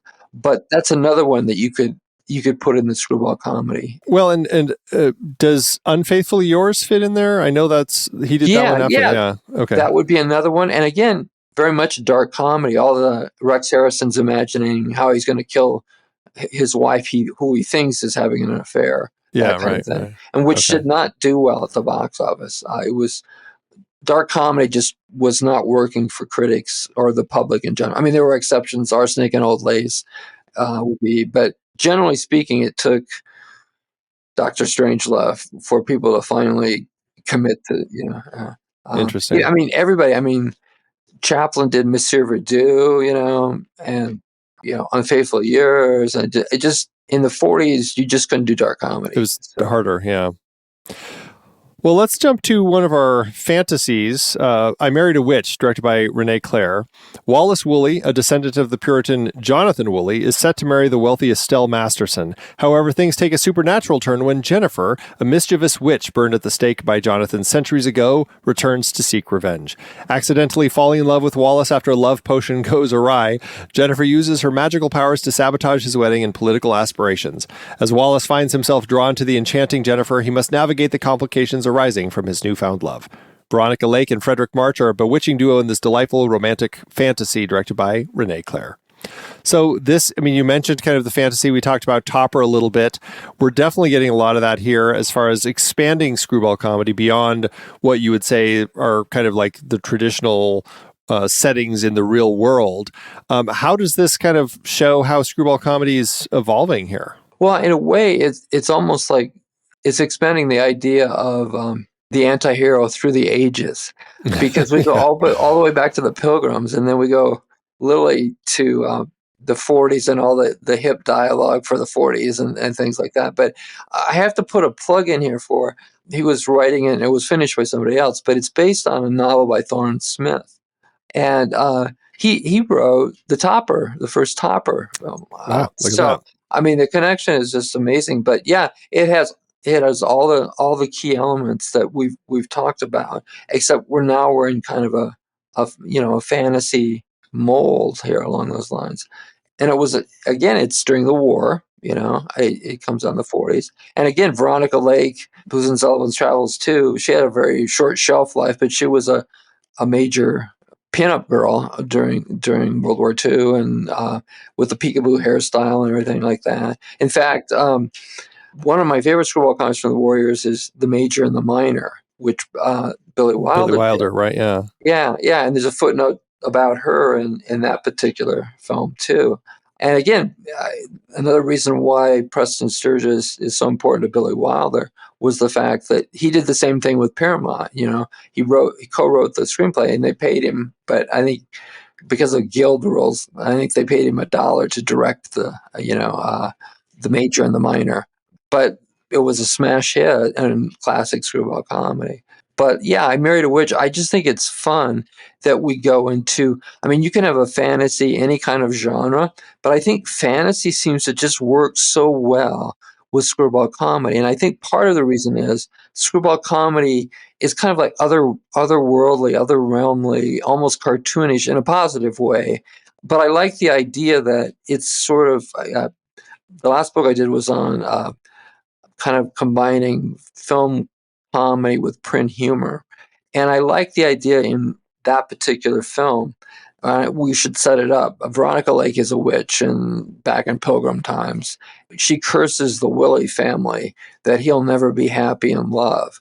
So in the very beginning, there's kind of a montage through the years of various Willies, and they all have awful relationships. In fact, one is like Abraham Lincoln, which is doubly funny because historians say Mary Todd was, a scary wife.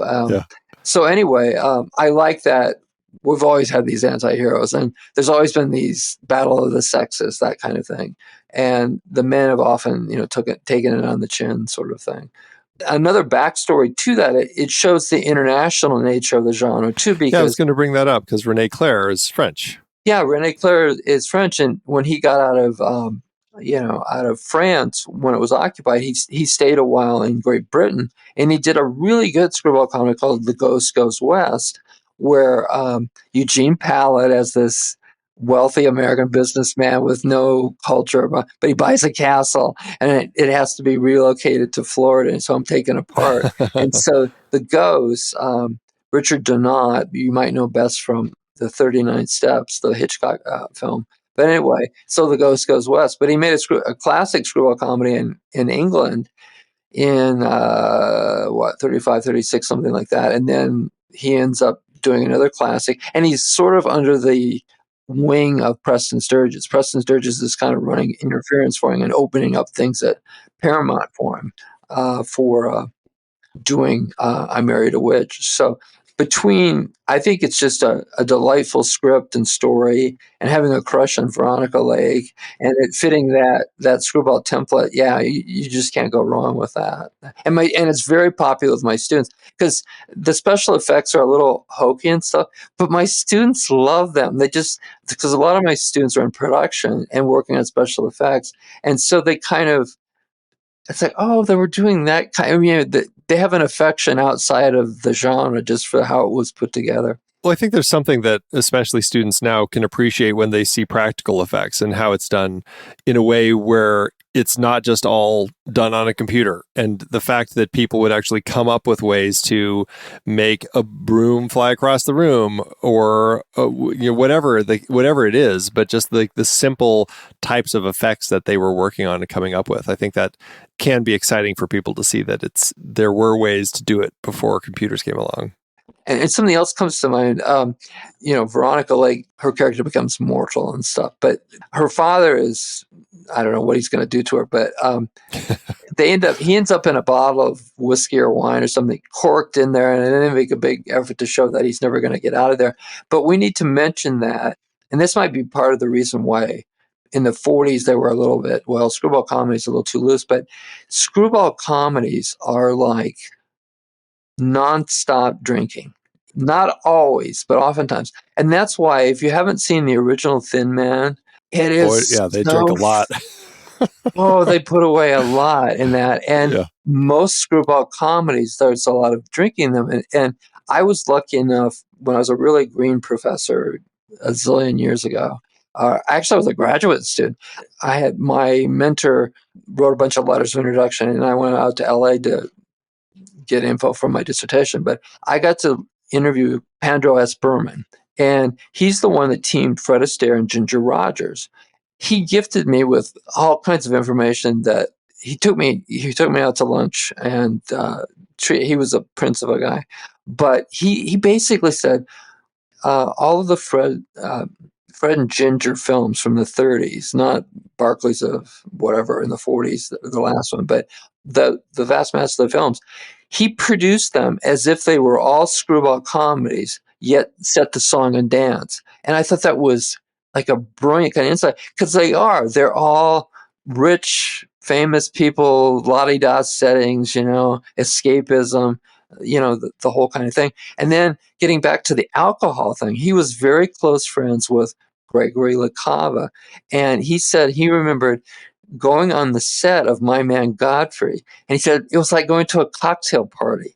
Evidently, there was just drinks all over, because Gregory LaCava was very much like Leo McCarey, into the bottle, that kind of thing.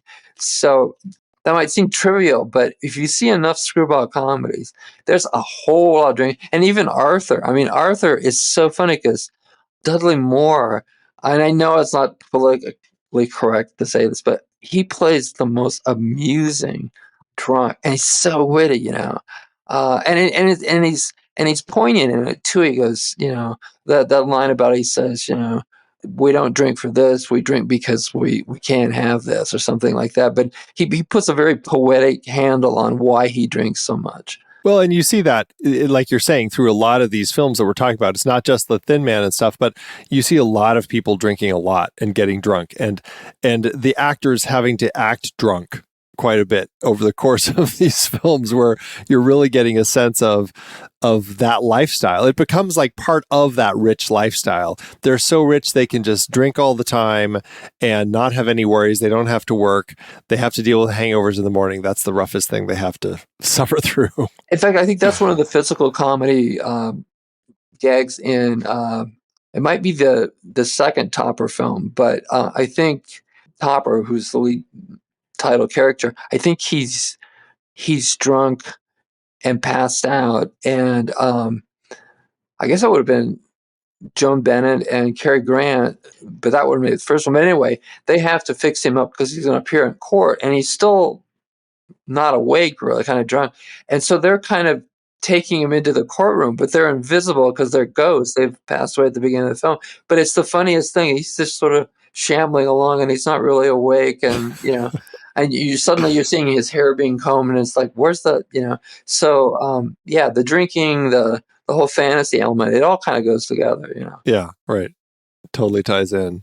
Yeah, it's a lot of fun. And that was just as a random little note, but her dad, when he's drunk, he sings that song that I can't remember what it is now, but then one of these other films, in fact, I think it was My Man Godfrey, Eugene Pallett is also singing that same drinking. It's like a drinking song, that is, I was like, it must have been just a common drinking song at this particular point in time, because we hear it through a number of them. In fact, one of the gags in Lady Eve is his father's made his fortune on some sort of ale, the ale that won for Yale or something like that. So they make a lot of jokes about that too. So sometimes it's just literally in the script. Right. Yeah. Let's jump a few decades, and well, we've mentioned it a few times. Peter Bogdanovich's "What's Up, Doc." In this hilarious homage to screwball comedies, 4 identical plaid overnight bags lead to a series of zany mix-ups. Judy Maxwell, an eccentric young woman, pursues the uptight musicologist Howard Bannister, who is engaged to the tightly wound Eunice Burns. As the bags containing valuable jewels, top-secret documents, and igneous rocks get switched, the characters find themselves in a madcap chase through San Francisco. Barbara Streisand and Ryan O'Neal are a perfect comedic match, delivering rapid-fire dialogue and slapstick moments with impeccable timing.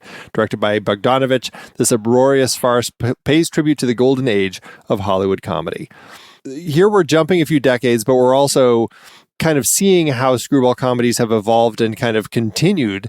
And, we're getting this fantastic trope of mixed up bags, but also mistaken identities and all sorts of confusion. Bogdanovich was obviously a fan of the genre. You talked to him about, you mentioned that.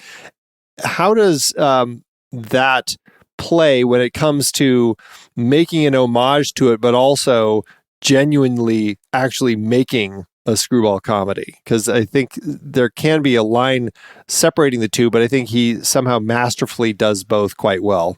Yeah, he does. It does an excellent job. And again, it's a good example of how in screwball comedy, as the years pass, you need more reasons for eccentricity. So you basically have the two subplots. The hotel management wants to do the robbery, and then we have government agents or spies or something, and so we have those 3 bags. So it's a screwball comedy, but he has lots of balls in the air with it, and I must say it is very inventive and very, very well done. It's probably, I'll go out on a limb here, but of all the screwball comedies I show in class, I think it's probably the favorite of and they like the period screwball comedies too, but I think it's their favorite of all the screwball comedies from different eras that I've shown. Interesting. And again, it as we said again, it's a footnote to Bugs Bunny was based on Clark Gable and the big ears from it. It happened one night, and so we have the title, and it even ends with there's a Bugs Bunny cartoon on the plane as they're flying back to Iowa. So yeah, he not only does the homage to Hawks, he does it to McCary with the courtroom scene at the end. And I love that judge who plays Barbara Streisand. So, you know what this pill is for? This pill is to remind me to take. That's again, the courtroom scenes often are the funniest almost of all the scenes, even though it's nonstop funny. The only thing I always felt on one side of me is a little sentimental, and in Bringing Up Baby, I always felt kind of sad for, and I always felt that and here's some trivia for you. There was an in-joke from Miss Swan, the fiance from Bringing Up Baby. She was actually a very attractive model from the era, and they've had her made up to look older and old librarian-ish, and that kind of thing. But anyway, I always felt bad because what happens for her? Well, Bogdanovich fixes that. Madeline Kahn, who steals almost every scene that she's in, she's the fiance, controlling person. She gets her man too, and it's an appropriate person. He needs somebody to organize his life and tell him what to do. So it wasn't really that big a problem for me. But he's covered all the bases. Everybody is with somebody, and anyway, I really like that film. Well, that's I think definitely an interesting point, because in the scope of like this sort of film, I guess we're left in a place where we don't worry so much if I don't want to say stick in the mud, but just the uptight fiance ends up not getting anything. Like so she's left in the dust. Totally is left by the wayside in the story. But to your point, and maybe that's just part of the evolution, is that, okay, we're going to have Eunice be just as uptight, but we're gonna resolve that story, and we're gonna give her somebody, as she ends up with Austin Pendleton's character by the end. And that's really a great way to kind of have us kind of change things up, where we're like, okay, she's annoying, but she still gets to be with somebody. And I think that's a great bit here, because he's also one of those people where you're like, okay, I can buy them together. Yeah. Hey, I'm just realizing this now, or thinking about this now, but all of our classic screwball comedy males are upright and everything like that. And Ryan O'Neal is a good guy in this film, but when he realizes that he has a better chance he's in San Francisco for a grant possibility. When he realizes that Barbara Streisand is going to be much more helpful in him getting the grant, he claims to his fiance, I don't know who this woman is, whatever. So, so in that way, we've made our male just maybe a little more realistic or a little more harsher or whatever like that. Because he goes, I don't know her. No idea. Yeah, right. I do think it's funny also, and I don't know if this is just Bogdanovich and the screenwriters. Obviously, he's got a great team of screenwriters, Buck Henry, David Newman, Robert Benton, working on the script for this, but also throwing in some meta jokes. And there must have been some in the earlier screwball comedies that I might not have noticed, but the fact that on the airplane, we have Judy throw a line out from Love Story that Ryan O'Neal had just done before, and then she does that like wacky batting, like overemphasized batting of her eyelashes. It was so funny, like to have a little meta joke like that thrown in. Did you see a lot of that through screwball comedy with kind of the performance and everything? Yeah, and in fact, I was bemused by the fact that Pauline Kael, when she reviewed What's Up, Doc, she felt she kind of trashed Ryan O'Neal for making fun of Love Never Means Having to Say Sorry, and he's saying that's the stupidest thing. And he got an Oscar nomination for A Love Story a few years earlier, and he's trashing that. And I'm thinking, Pauline, look at all these 30s comedies. They had lots of references to that. His Girl Friday. In that particular film, remember when Cary Grant wants Ralph Bellamy tailed in the film because he's gonna have him arrested or something like that, and Cary Grant literally says he looks a lot like that actor Ralph Bellamy. So he actually says that. Yeah, right. And then there's a reference to Archie Leach in the film, which is Cary Grant's real name. Right. And that just isn't random, because in A Fish Called Wanda, Cleese's real name is Archie Leach. So there's all kinds of all films can have in-jokes, but it seems, as from me watching way too many films, it seems like screwball comedies are more apt to do that. And I think it plays upon the fact that directors wanted you to be as close to your real person. Like Leo McCarey always had his, you listen to screwball comedies, he would have Cary Grant and Irene Dunn or whoever wear their own clothing. And he wanted them to feel like, they were just playing themselves, that kind of thing. Interesting. So I think the in-joke thing is real relevant. That's definitely a part of it. Yeah. Oh, one thing I forgot, if we have just a minute to talk about, I meant to mention, since the freeing woman is very much kind of in control, and this is something that was my proudest moment with, I was on a panel once with Gerald Mass years ago, who was an important film writer. But anyway, I had come up with the idea that not a lot, but several screwball comedies, we have that controlling woman, but she's almost like a film director within the film. So like in The Lady Eve, we have Barbara Stanwyck, she has a mirror in her hand, and she's following all the women that are going past Henry Fonda, and it's almost like she's directing the scene and commenting on what their line is, or because they want to meet Henry Fonda because he's a wealthy bachelor, that kind of thing. And then if you jump back to My Favorite Wife, when Cary Grant he's in his first wife's suite, but I don't know what to say, I don't know what to do. Irene Dunn not only coaches him, but she makes him repeat everything that she's coached him in. She goes, no, step back and just come in and, do what we've said. So in some screwball comedies, the women actually are almost like directors within a film in and of themselves. So Interesting. Yeah. Yeah, that's actually an interesting idea to note, because you get a sense that they're, I don't know, you talk about kind of like the director as God sort of way of looking at a film, as far as like Hitchcock and how he would construct his shots and everything. But here you have a story where these stories where you're actually allowing the director themselves to put a character into the film who's also kind of directing everything. Yeah. Now that I think about it, Carol Lombard kind of does that at the end of My Man Godfrey. In that wedding she sets up at the end between her and William Powell. There's elements of her almost as director in that, because by then he's kind of like Cary Grant and Bringing Up Baby. He's worn out by her, whatever. So. Let's jump a few years to Arthur, Steve Gordon's film.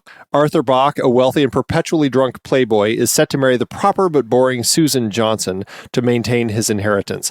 However, his life takes an unexpected turn when he meets Linda Marola, a quirky waitress from Queens. Falling head over heels for Linda, Arthur must choose between love and fortune, all while under the disapproving eye of his valet, Hobson. Dudley Moore shines as the titular character, bringing an endearing vulnerability to the role, while Liza Minnelli's Linda is a breath of fresh air.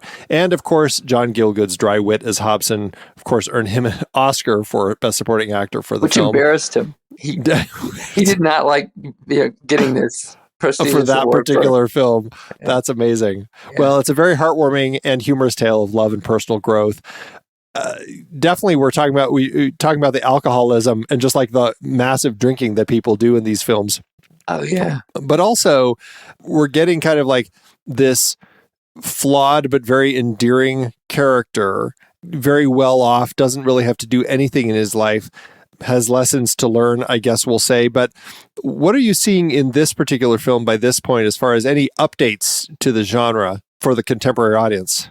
McCary did this, and a few other directors did it in the classic age, but Gordon underlines the fact of the anti-hero male being very childlike. When we get to his bedroom, and he's picked up a sex worker that night and everything, and he's got a train set in there, and there's a poster up of Chaplin, and I think there's a poster of Superman. It's like a kid's room, Totally. Yeah. And he acts like a kid, and it just so happens Dudley Moore is size-wise like right. Cuddly Dudley, I think they used to call him. Did they really? Yeah. So that's funny. Yeah. Gordon emphasizes that all the more. And then we have all these other elements. We said that screwball comedy is you just see somebody and you love them. So he sees Liza Minnelli and it's like squirrel, Yeah, and exactly. Exactly. And then also there was another element I was going to go to with that. I love the fact that they do retro. I mean, he drives a 30s car, a very cool car, and even all the expensive cars. It's almost like it's modern day, but it's a period piece almost in terms of what they're driving and all of these things. Plus, they make it cartoonish in that we underline the fact that all the other potential father-in-laws are going to be awful and be rigid and make him whatever, but the person he's supposed to marry is like a Nazi or a fascist. He's going to kill him, because he's standing up his wife. And that's another one I need to mention. Not always, but many romantic comedies end with a marriage, whereas screwball comedies frequently end up with you breaking up a marriage because the person is not with the right individual. And that's in spades in this one. This big wedding, and Dudley Moore gets beaten up by his almost father-in-law and stuff, but it's very much no wedding at the end of that film, but it's very funny. The idea of the weddings, because we're seeing that in a couple of these films. I Married a Witch, we also have that where it's literally is a wedding in both cases, that then things get broken up as far as like separating them apart so that the man can end up with the quote right woman before we get to the end of it. And I think that's definitely an interesting touch that we have here. As far as like the performances here, you talked about kind of what you're getting with Dudley Moore as far as the performance and stuff, but I think Liza Minnelli is bringing a lot to the role too. And we didn't talk too much about Barbra Streisand either, but these are modern actresses who definitely are tapping into elements of that screwball comedy style. How do they kind of work as far as screwball actresses, I guess, in the more modern age, as far as 70s and 80s go? Well, Liza Minnelli's character is she's been around the block. She knows what's going on, and she's not going to be a mistress or anything like that. So she's not like Squirrel, like Katharine Hepburn in Bringing Up Baby, but at the same time, she's sort of a celebration of the best of a blue collar type person. She's not going to be. She's not being put, be a kept woman or anything like that. And she's not. She refuses. Even when he doesn't do that, he's just giving her some money for her acting lessons or whatever. Like she just doesn't want anything to do with that. And she's in love with him and wants to be a couple, but if it ain't going to work, whatever. So it's sort of a celebration of blue collars better than these wealthy individuals.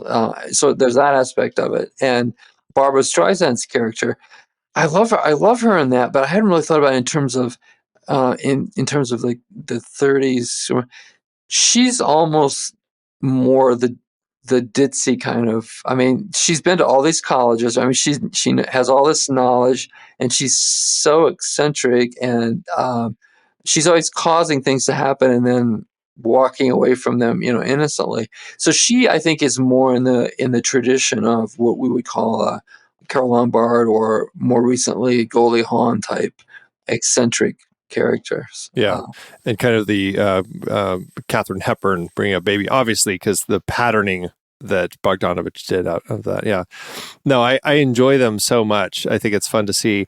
Now, as far as the John Gielgud character, I'm trying to think, do we see many characters like that kind of represent the less comedic? I mean, he's very comedic because he's so dry in the way he delivers his performance, but it's not necessarily like the zany comedy lines that we get otherwise. I'm embarrassed not to not have any character actor names on you, but it usually seemed like all of the any kind of blue collar in the wealthy mansion or whatever like that, they ran the whole show, and they were funny in and of themselves because we're going back to is it Jean Dixon, the from My Man Godfrey?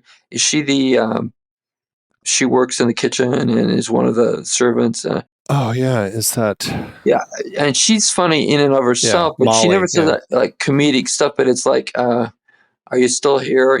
After he's gone to Gail Patrick's room, and there's just been she's thrown the lunch, the breakfast at Wim Powell and everything like that, and she goes, well, good luck. We'll see if you're still here in the next one. And she gives him the tray for the next wealthy person. So, yeah, most of the classic screwball comedies have a wealth of character performers who play servants, but they're all pretty much deadpan.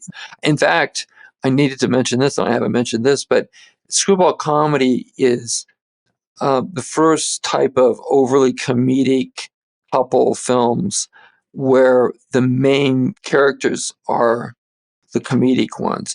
Before, if you had anything remotely connected or related to something like a screwball comedy in the silent era, the comedy came more from the supporting players. It wasn't so much the couple.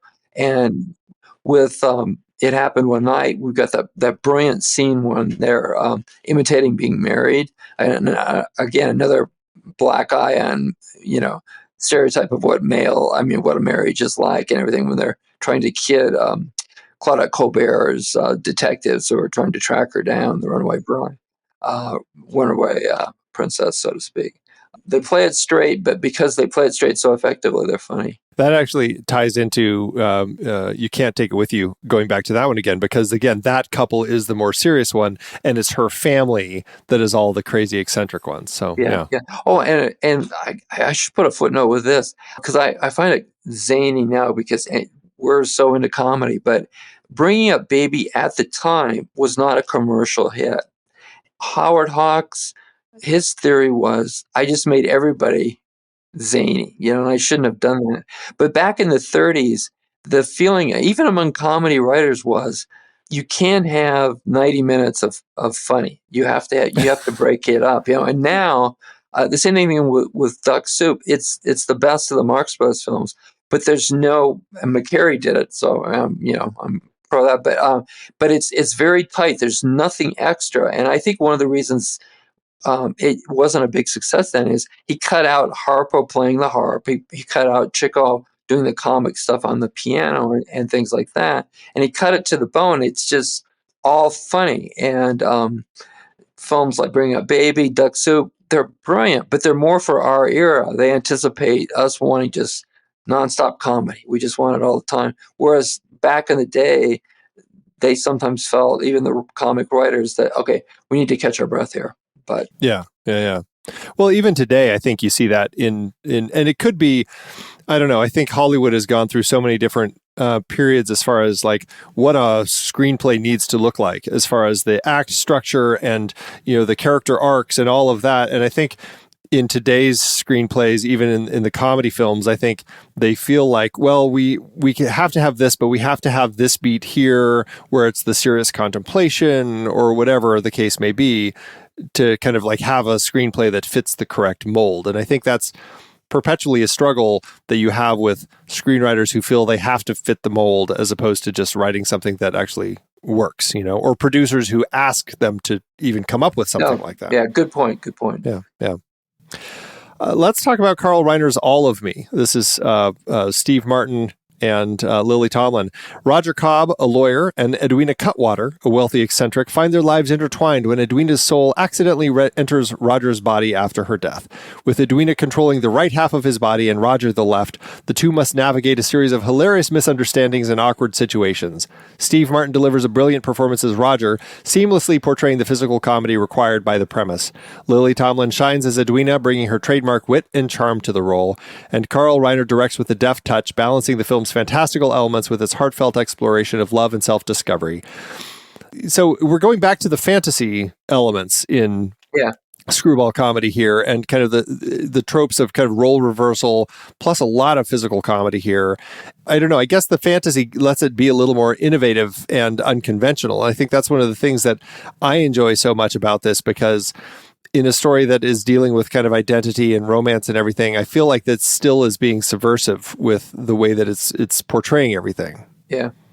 Just to start off, it again is a perfect match on our template as far as, he's got a controlling fiance and he's already working for his father and he's unhappy and he wants to be a more free-spirited jazz performer, That's not going to be a problem when he ends up with Lily Tomlin later. So we got the triangle thing going on. And we also have the fact that I love the fact it's based on a novel called Me Too, which I like that title also because, but it does another literal thing that screwball comedy is all about. Screwball comedies are about women getting under men's skin until they finally kind of surrender to them.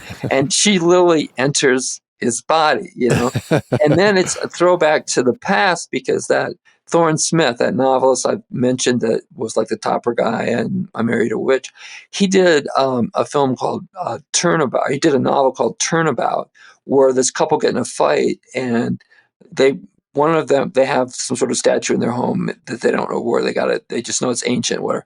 But one of them makes a wish. Well, I just wish I could be you for whatever. And they switch bodies internally. And again, I don't know how they got by the censorship code because it seems to be flaunting homosexuality in 1940.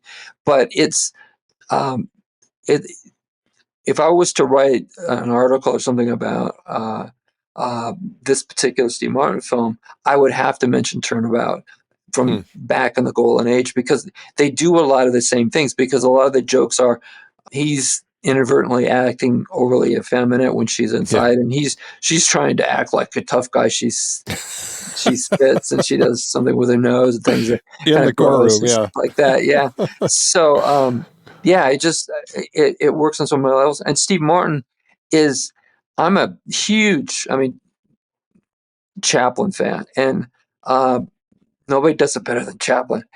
But I would literally put the scene where Steve Martin first has Lily Tomlin enter his body when the pan comes out the window, and he's trying to get from the door from his car to the door and back. It's one of the most brilliant bits of physical comedy you're going to see. He actually, he's won the Mark Twain Award. He's won lots of awards, but I think one of his few acting awards was he won the New York Film Critics Award for Best Actor for that performance. And I to this day, I still think it's his best performance just from that scene alone. Well, that's what's so fun to watch. It's not just the moments where, I mean, yeah, you're right. It's like when he's portraying Edwina speaking and he's like, I can't go in there. That's the men's room.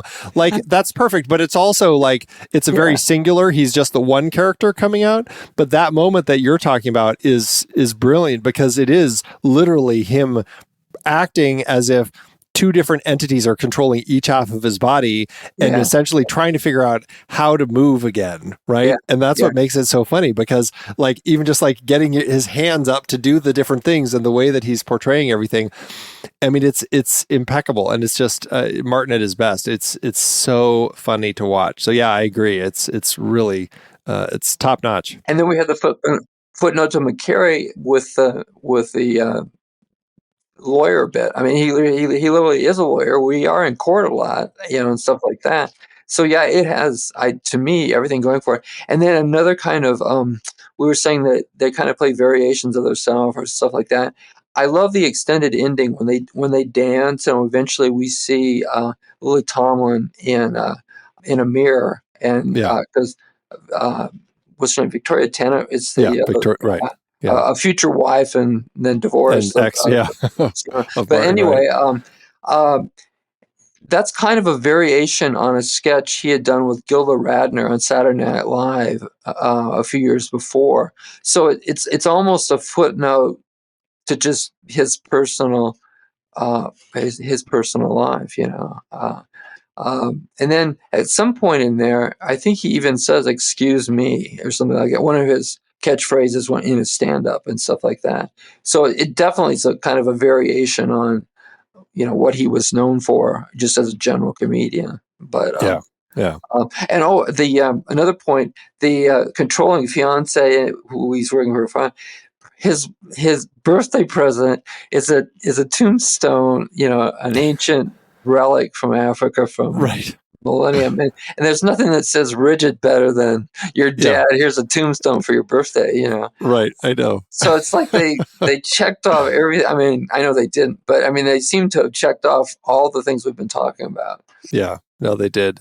Also, I think it's interesting, and this goes back to what we were talking about as far as like the meta contextual nature of the scripts and stuff, and with Steve Martin throwing that line in. Also, correct me if I'm wrong, but going back to Arthur, didn't Dudley Moore, like in a lot of his comedy sketches, wasn't he like, didn't like he play drunk? That was kind of one of his bits? Yeah. Yeah. So again... And that goes back to when, to Britain with, who's the British comedian? Cook became famous for his drunken characters. But anyway, a lot of Dudley Moore's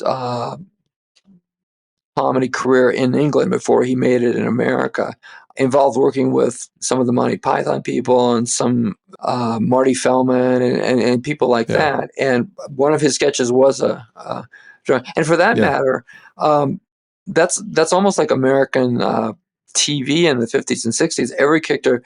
I'm at a school in Indiana, and Red Skelton is here, and so I've written some stuff on him, a lot of stuff on him, and his TV show. He had all of these characters, and he was like every major comedian who had a television show in the 50s had an assortment of characters, and every one of them had a drunk character, and he was one of them. So was that Peter Cook you were talking about? Yeah, Peter Cook. Cook, yeah. Let's talk about our last film here. We're jumping across the pond, and I think that's interesting to include that in the conversation about A Fish Called Wanda, directed by Charles Crichton. This hilarious heist comedy brings the spirit of classic screwball comedies to the other side of the pond. The film follows a group of eccentric characters, including a seductive con artist, a stuttering animal lover, and a bored barrister as they double-cross each other in pursuit of stolen diamonds. The all-star cast delivers standout performances, with Kevin Kline's Oscar-winning turn as the unhinged Nietzsche-quoting Otto being a particular highlight. Director Crichton, great, known for his work on Ealing Studios comedies, masterfully blends British wit with American-style slapstick, creating a unique and side-splitting transatlantic comedy.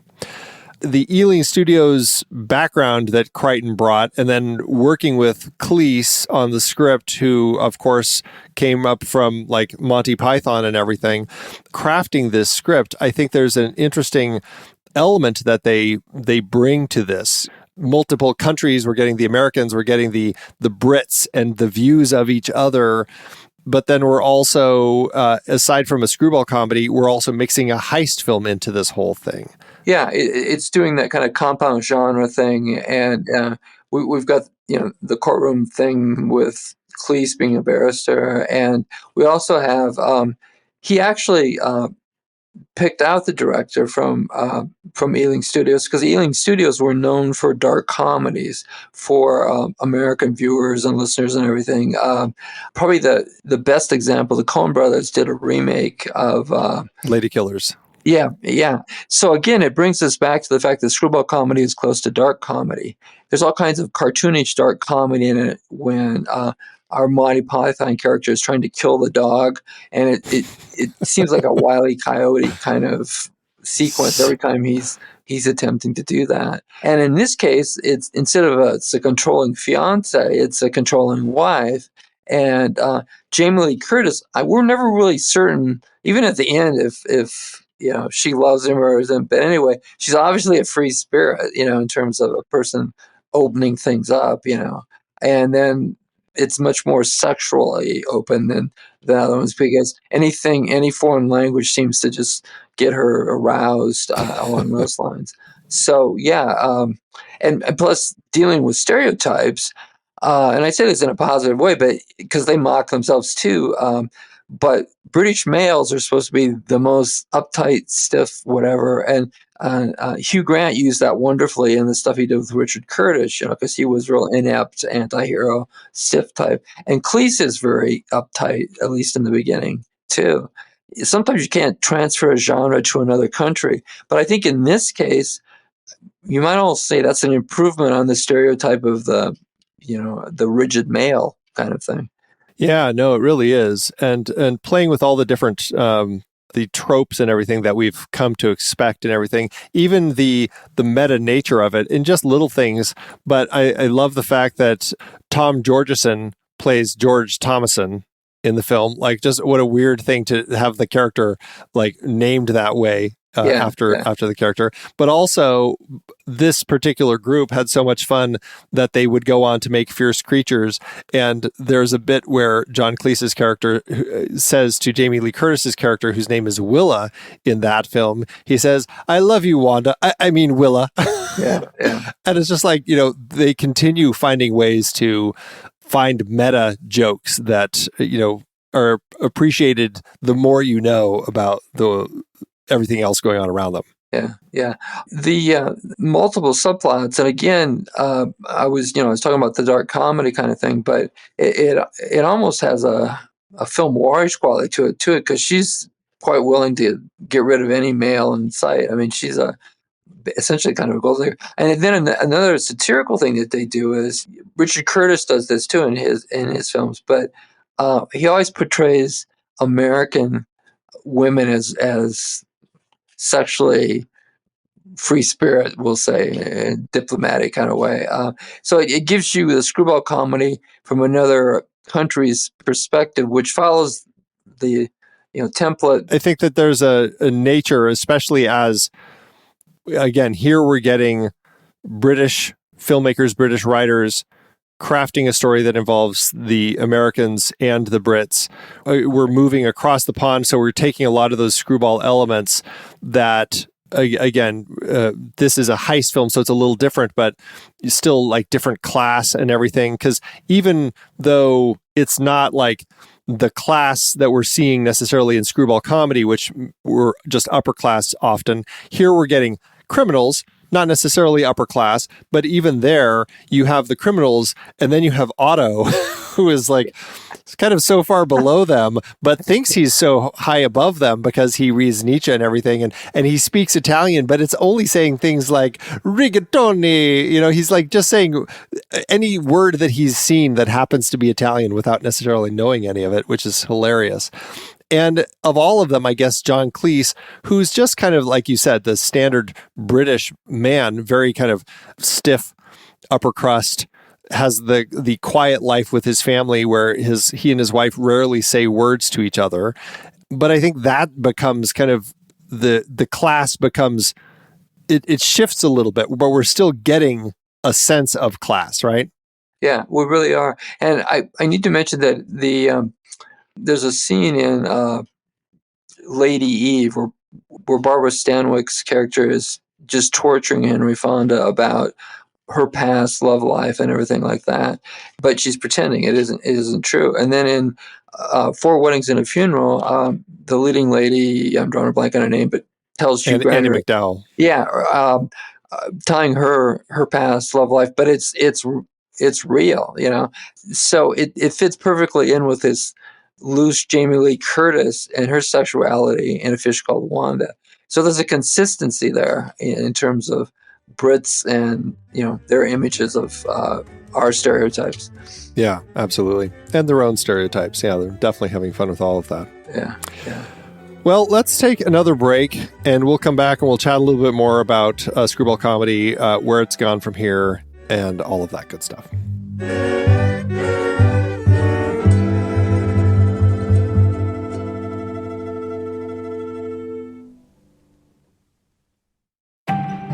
Hey, Pete, have you ever been fascinated by the allure of secret societies throughout history? Are you kidding me right now, Andy? I live for this stuff. From the Freemasons to the Illuminati, I am obsessed with these clandestine groups. The Rosicrucians and their ancient wisdom, the Skull and Bones Society at Yale with its powerful alumni network. I'm drawn to them.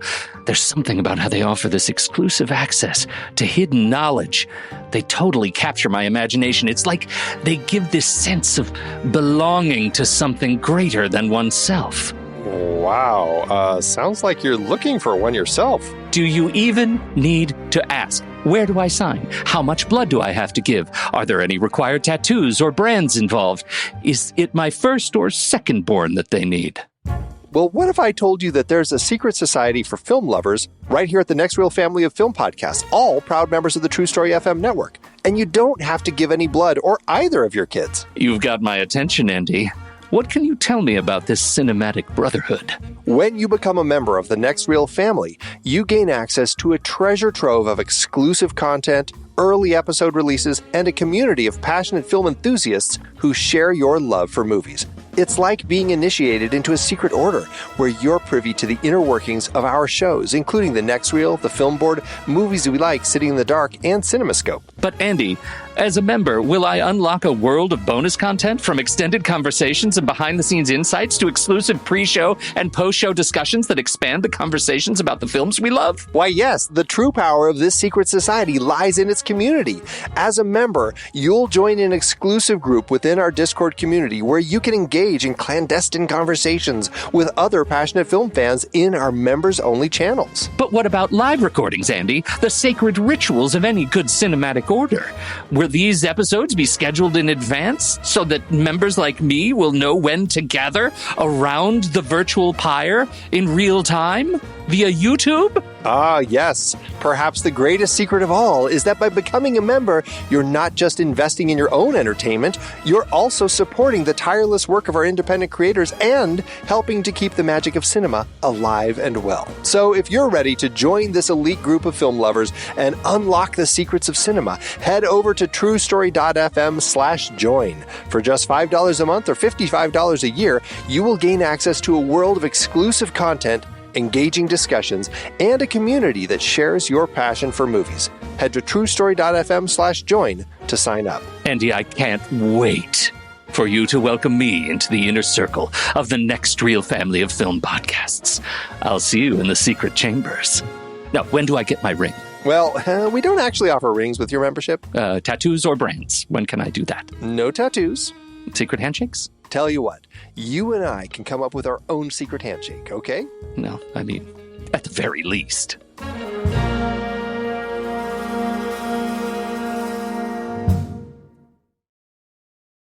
We talked a lot about a number of different films and filmmakers, and before we jump into kind of what Screwball's gone on to influence, I want to just throw out some other names of directors, writers, actors that we haven't necessarily mentioned, but who are prominent and should be considered when you're looking at screwball comedies. We mentioned Howard Hawks, Capra, Sturges, Leo McCarey, plus actors like Lombard, of course, and Cary Grant.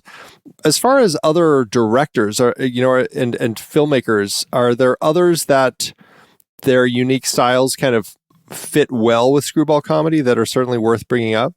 George Cukor is kind of always around there. His stuff ends up being more romantic comedy, but he did Holiday with Cary Grant and Katharine Hepburn in 37 or 38. And it's definitely a screwball comedy, and considered a really good one right now. At the time, Katharine Hepburn had been in a lot of costume dramas and stuff, and she was kind of being pushed with like Greta Garbo and Marlene Dietrich as being a little too deep dish, stereotypically stiff. And there was this article in the Hollywood Reporter in 38 and calling her and a lot of people box office poison and stuff like that. But anyway, Cukor is someone who's always kind of in the mix, and you can't always differentiate. Is this a screwball comedy? It's a romantic comedy, but Holiday is definitely one. Ernest Lubitsch, his stuff again would play more towards, to me anyway, the romantic comedy, but like Ninotchka he did with Greta Garbo. And the first half of that is very screwball comedy-ish, except she's the rigid one. She's the strict, by-the-book communists coming to America and basically saying, they're talking about 5-year plans and the purges, and there's a line in there, something like, yes, in the future there will be fewer but better, Soviets and stuff like that. But it eventually dovetails into a romantic comedy.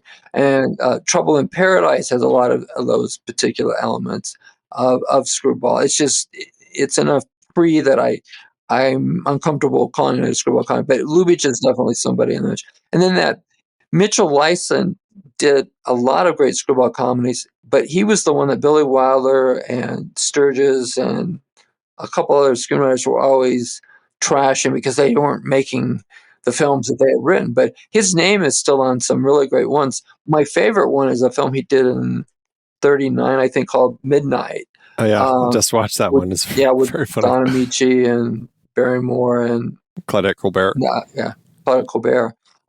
So he would, have to. I mean, he's working from a great script, but if you gave me a great script, I'm not necessarily going to produce a really good comedy. So I'm trying to think of other people that pop up again. What about modern? Are there any that you would say like of modern filmmakers who I know you've brought like a few things up, like Richard Curtis and stuff, but I mean, is there anybody else that stands out as real screwball? Not enough. So he would, he or she would have a like 2 or 3 that I could string out for you. Yeah, I guess that's the trick. They might throw one out there, but they're not necessarily like a screwball comedy director, right? Yeah. What about other actors? Are there? I mean, we've mentioned a few, but others that really stand out as like iconic in as far as what they would bring to the screwball comedy genre. In the classic era, it was all Cary Grant. I mean, but somebody, and again, they often dovetail more into romantic comedy. But John Cusack was in, up until like maybe 2010 or so, was in a lot of comedies that were like America's Sweethearts, is one comes on, The Sure Thing. He was in enough that were, I think we could put him in some sort of special category along those lines. Okay. So as far as like where screwball comedy has gone on from here, as far as like what it has influenced, like where do we see its influence over time? Not just necessarily in future screwball comedies, but other genres. I mean, from screwball comedies, we talked about kind of like these fast-talking, assertive female characters in these films. Do you see that translating outside of screwball comedy and other elements that other genres and filmmakers started tapping into, saying, we love that, let's bring that, but put it into our film? Like, where do we see influences of screwball comedy? To me, one thing, and again, we're going back to Britain, but the whole Bridget Jones' Diary films, to me, are a reversal with the woman being the anti-heroic, caught between the caddish Hugh Grant and Colin Firth in the original one. Really plays as a screwball comedy. It's just that in this case, it's the anti-heroic woman who's kind of a putz at everything. And one person is taking advantage of her and is not a good. It's Hugh Grant goes from the sweet Brit to the caddish, and I don't even know where he's at now. He's gone in different directions. But the Bridget Jones Diary films, I would say screwball comedy is now kind of turning on its ear, and we're getting more women as the anti-heroic central character. And that's probably the best example because it's it became a minor franchise. And I'm told in Britain it's held really, really, really highly. I mean, not that it isn't here, but it's much more, some like it hot, unique in Britain than it is here in the United States. Well, to the point where I think there's a new film coming out this coming year, and like the next in the line of the Bridget franchise, whatever they're calling that particular franchise. But I think that they just keep making them. So clearly they're popular. Bridget Jones' Mad About the Boy coming out in a couple months. There you go. Like I tell my students, in terms of any genre, all relationships in any kind of genre, any kind of movie, opposites attract, and then the comedy comes from that. So it might not be technically a screwball comedy, but that's just a stereotype that we see in a lot of films. Because if they were on the same page, then we wouldn't have a storyline there. Because sometimes I'll have students try to fit a film that obviously isn't a screwball comedy in there, but they're saying, but it has that kind of dynamic of opposites attract kind of thing. But for the rest of the film, it just doesn't quite flow along those particular lines. Do you see other filmmakers? Like, I mean, we've talked about obviously a number of them: Bogdanovich, Richard Curtis, other filmmakers like and writers, Neil Simon, Woody Allen, the Coen brothers, that are using the screwball comedy elements in their own comedy that is kind of like been influenced by it. Yeah, I mean, I go round and round about with Woody Allen. I don't use a lot of Woody Allen now because of the whole woke thing and stuff like that. But like Annie Hall, to me, is Pygmalion, basically. There are a lot of screwball comedy elements in it, but I can't call it a screwball element completely because he will not change for Diane Keaton. I mean, if it was a true screwball comedy, he would get with the program, or they would agree on something. But that being said, there's a lot of I was doing some reading last night. This is just out of the blue. Just last night I read this. Was reading something on Seinfeld, and the guy that plays Kramer in that, Michael Richards is his name, I think, and everything like that. He says very early on, I'm just getting into his autobiography, very early on in there, he says George in Seinfeld was constantly channeling Woody Allen. That's what he based that particular character on. And even though I've just said Woody Allen doesn't really change in most of the, essentially what ends up being more of a romantic comedy, I still see him as having a lot of screwball elements to him there. So, and the whole Seinfeld thing, you could say, in a way, has, with George anyway, a screwball comedy kind of component, because he just is no good with women, and it just doesn't work, So yeah, I think it pops up all over. It's just not as high profile, and it's easier to just tuck things in a certain place. So I think a lot of people just want to put it in the 30s and then kind of like move on. But it's too primal to me to do that.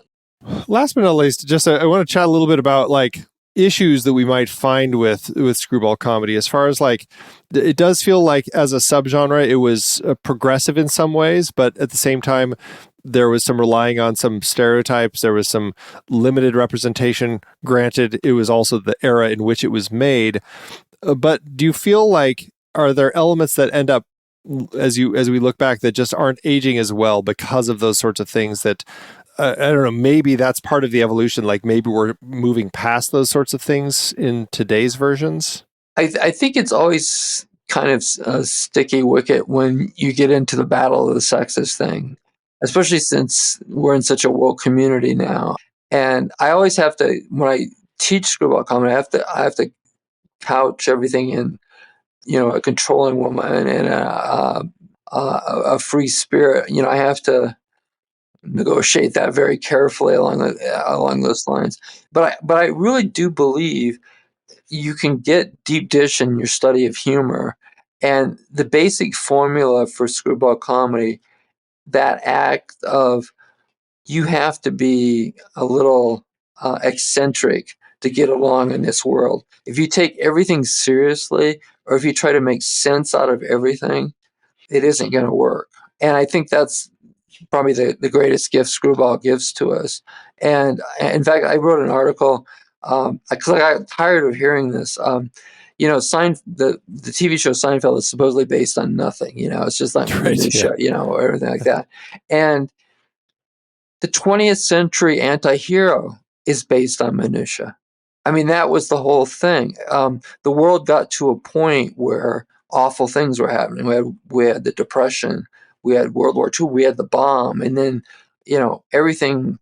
You don't want to think about these things. You want to put your head in the ground. So that whole idea of minutia has been 20th century humor on the go.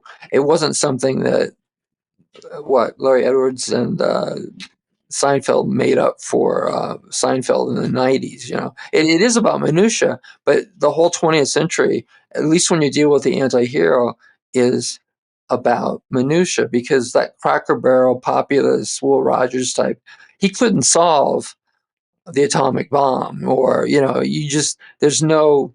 I mean, I like the concept of since I'm getting to be an old dude, there is wisdom with age, but there's no wisdom that's going to get us through all of this stuff. I mean, we've reached a point where nobody can fix it. It's busted, And I think that's the ongoing legacy of screwball comedy, or any comedy basically, that deals with, well, I have to take a little bit of the craziness with whatever decision I make, because otherwise I'll go nuts trying to make sense out of life, Yeah, I think that kind of is probably the best way to wrap things up, because I think that it says everything about the nature of where we are. You don't want to overread into everything. You want to be able to kind of look at things for what they are, and things change. And I think tapping into kind of the minutia of this type of story, or the minutia that these people are looking or living through in these stories that we're watching, and how it translates, I think it's just an element in life, really, and we're all moving through it. And this is, again, I guess, going back to what we were saying at the beginning, how there's this element from Sullivan's Travels, that there's an element that we're needing to be entertained in some capacity. And yes, you can judge these things based on what they're lacking or what they're doing wrong, or all of these things. But at the same time, it's look at it for what it's doing, especially for the time, and you can still find a lot of joy and interesting storytelling in these. Yeah. And even though I've said that he leans more towards the romantic eventually, getting back to Woody Allen, he said a quote that kind of probably pulls that all together. He said something like, romance is like the Middle East. There's no answer, and right. I think that says it all about relationships and everything like that. It's yeah. No, I love it.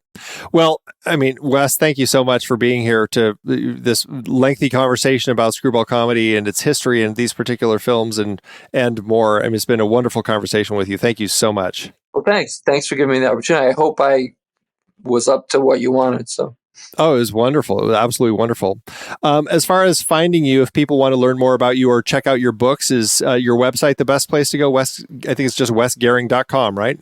A Comic Live Wes Gehring website. We'll make sure we put that in the show notes so people can check you out and your books and everything. And just, keep up the great work. Again, thank you so much for being here. I really appreciate it. Okay. Thank you.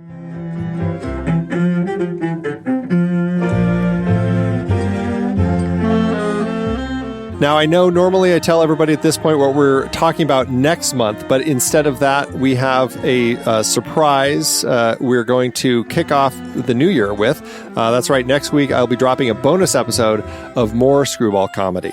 Gregoire Halbut, a film professor and author of Hollywood Screwball Comedy 1934 to 1945, Sex, Love, and Democratic Ideals, will be joining me to talk about 7 more Screwball comedies that are a little less well known, but just as good. Make sure you tune in for that one.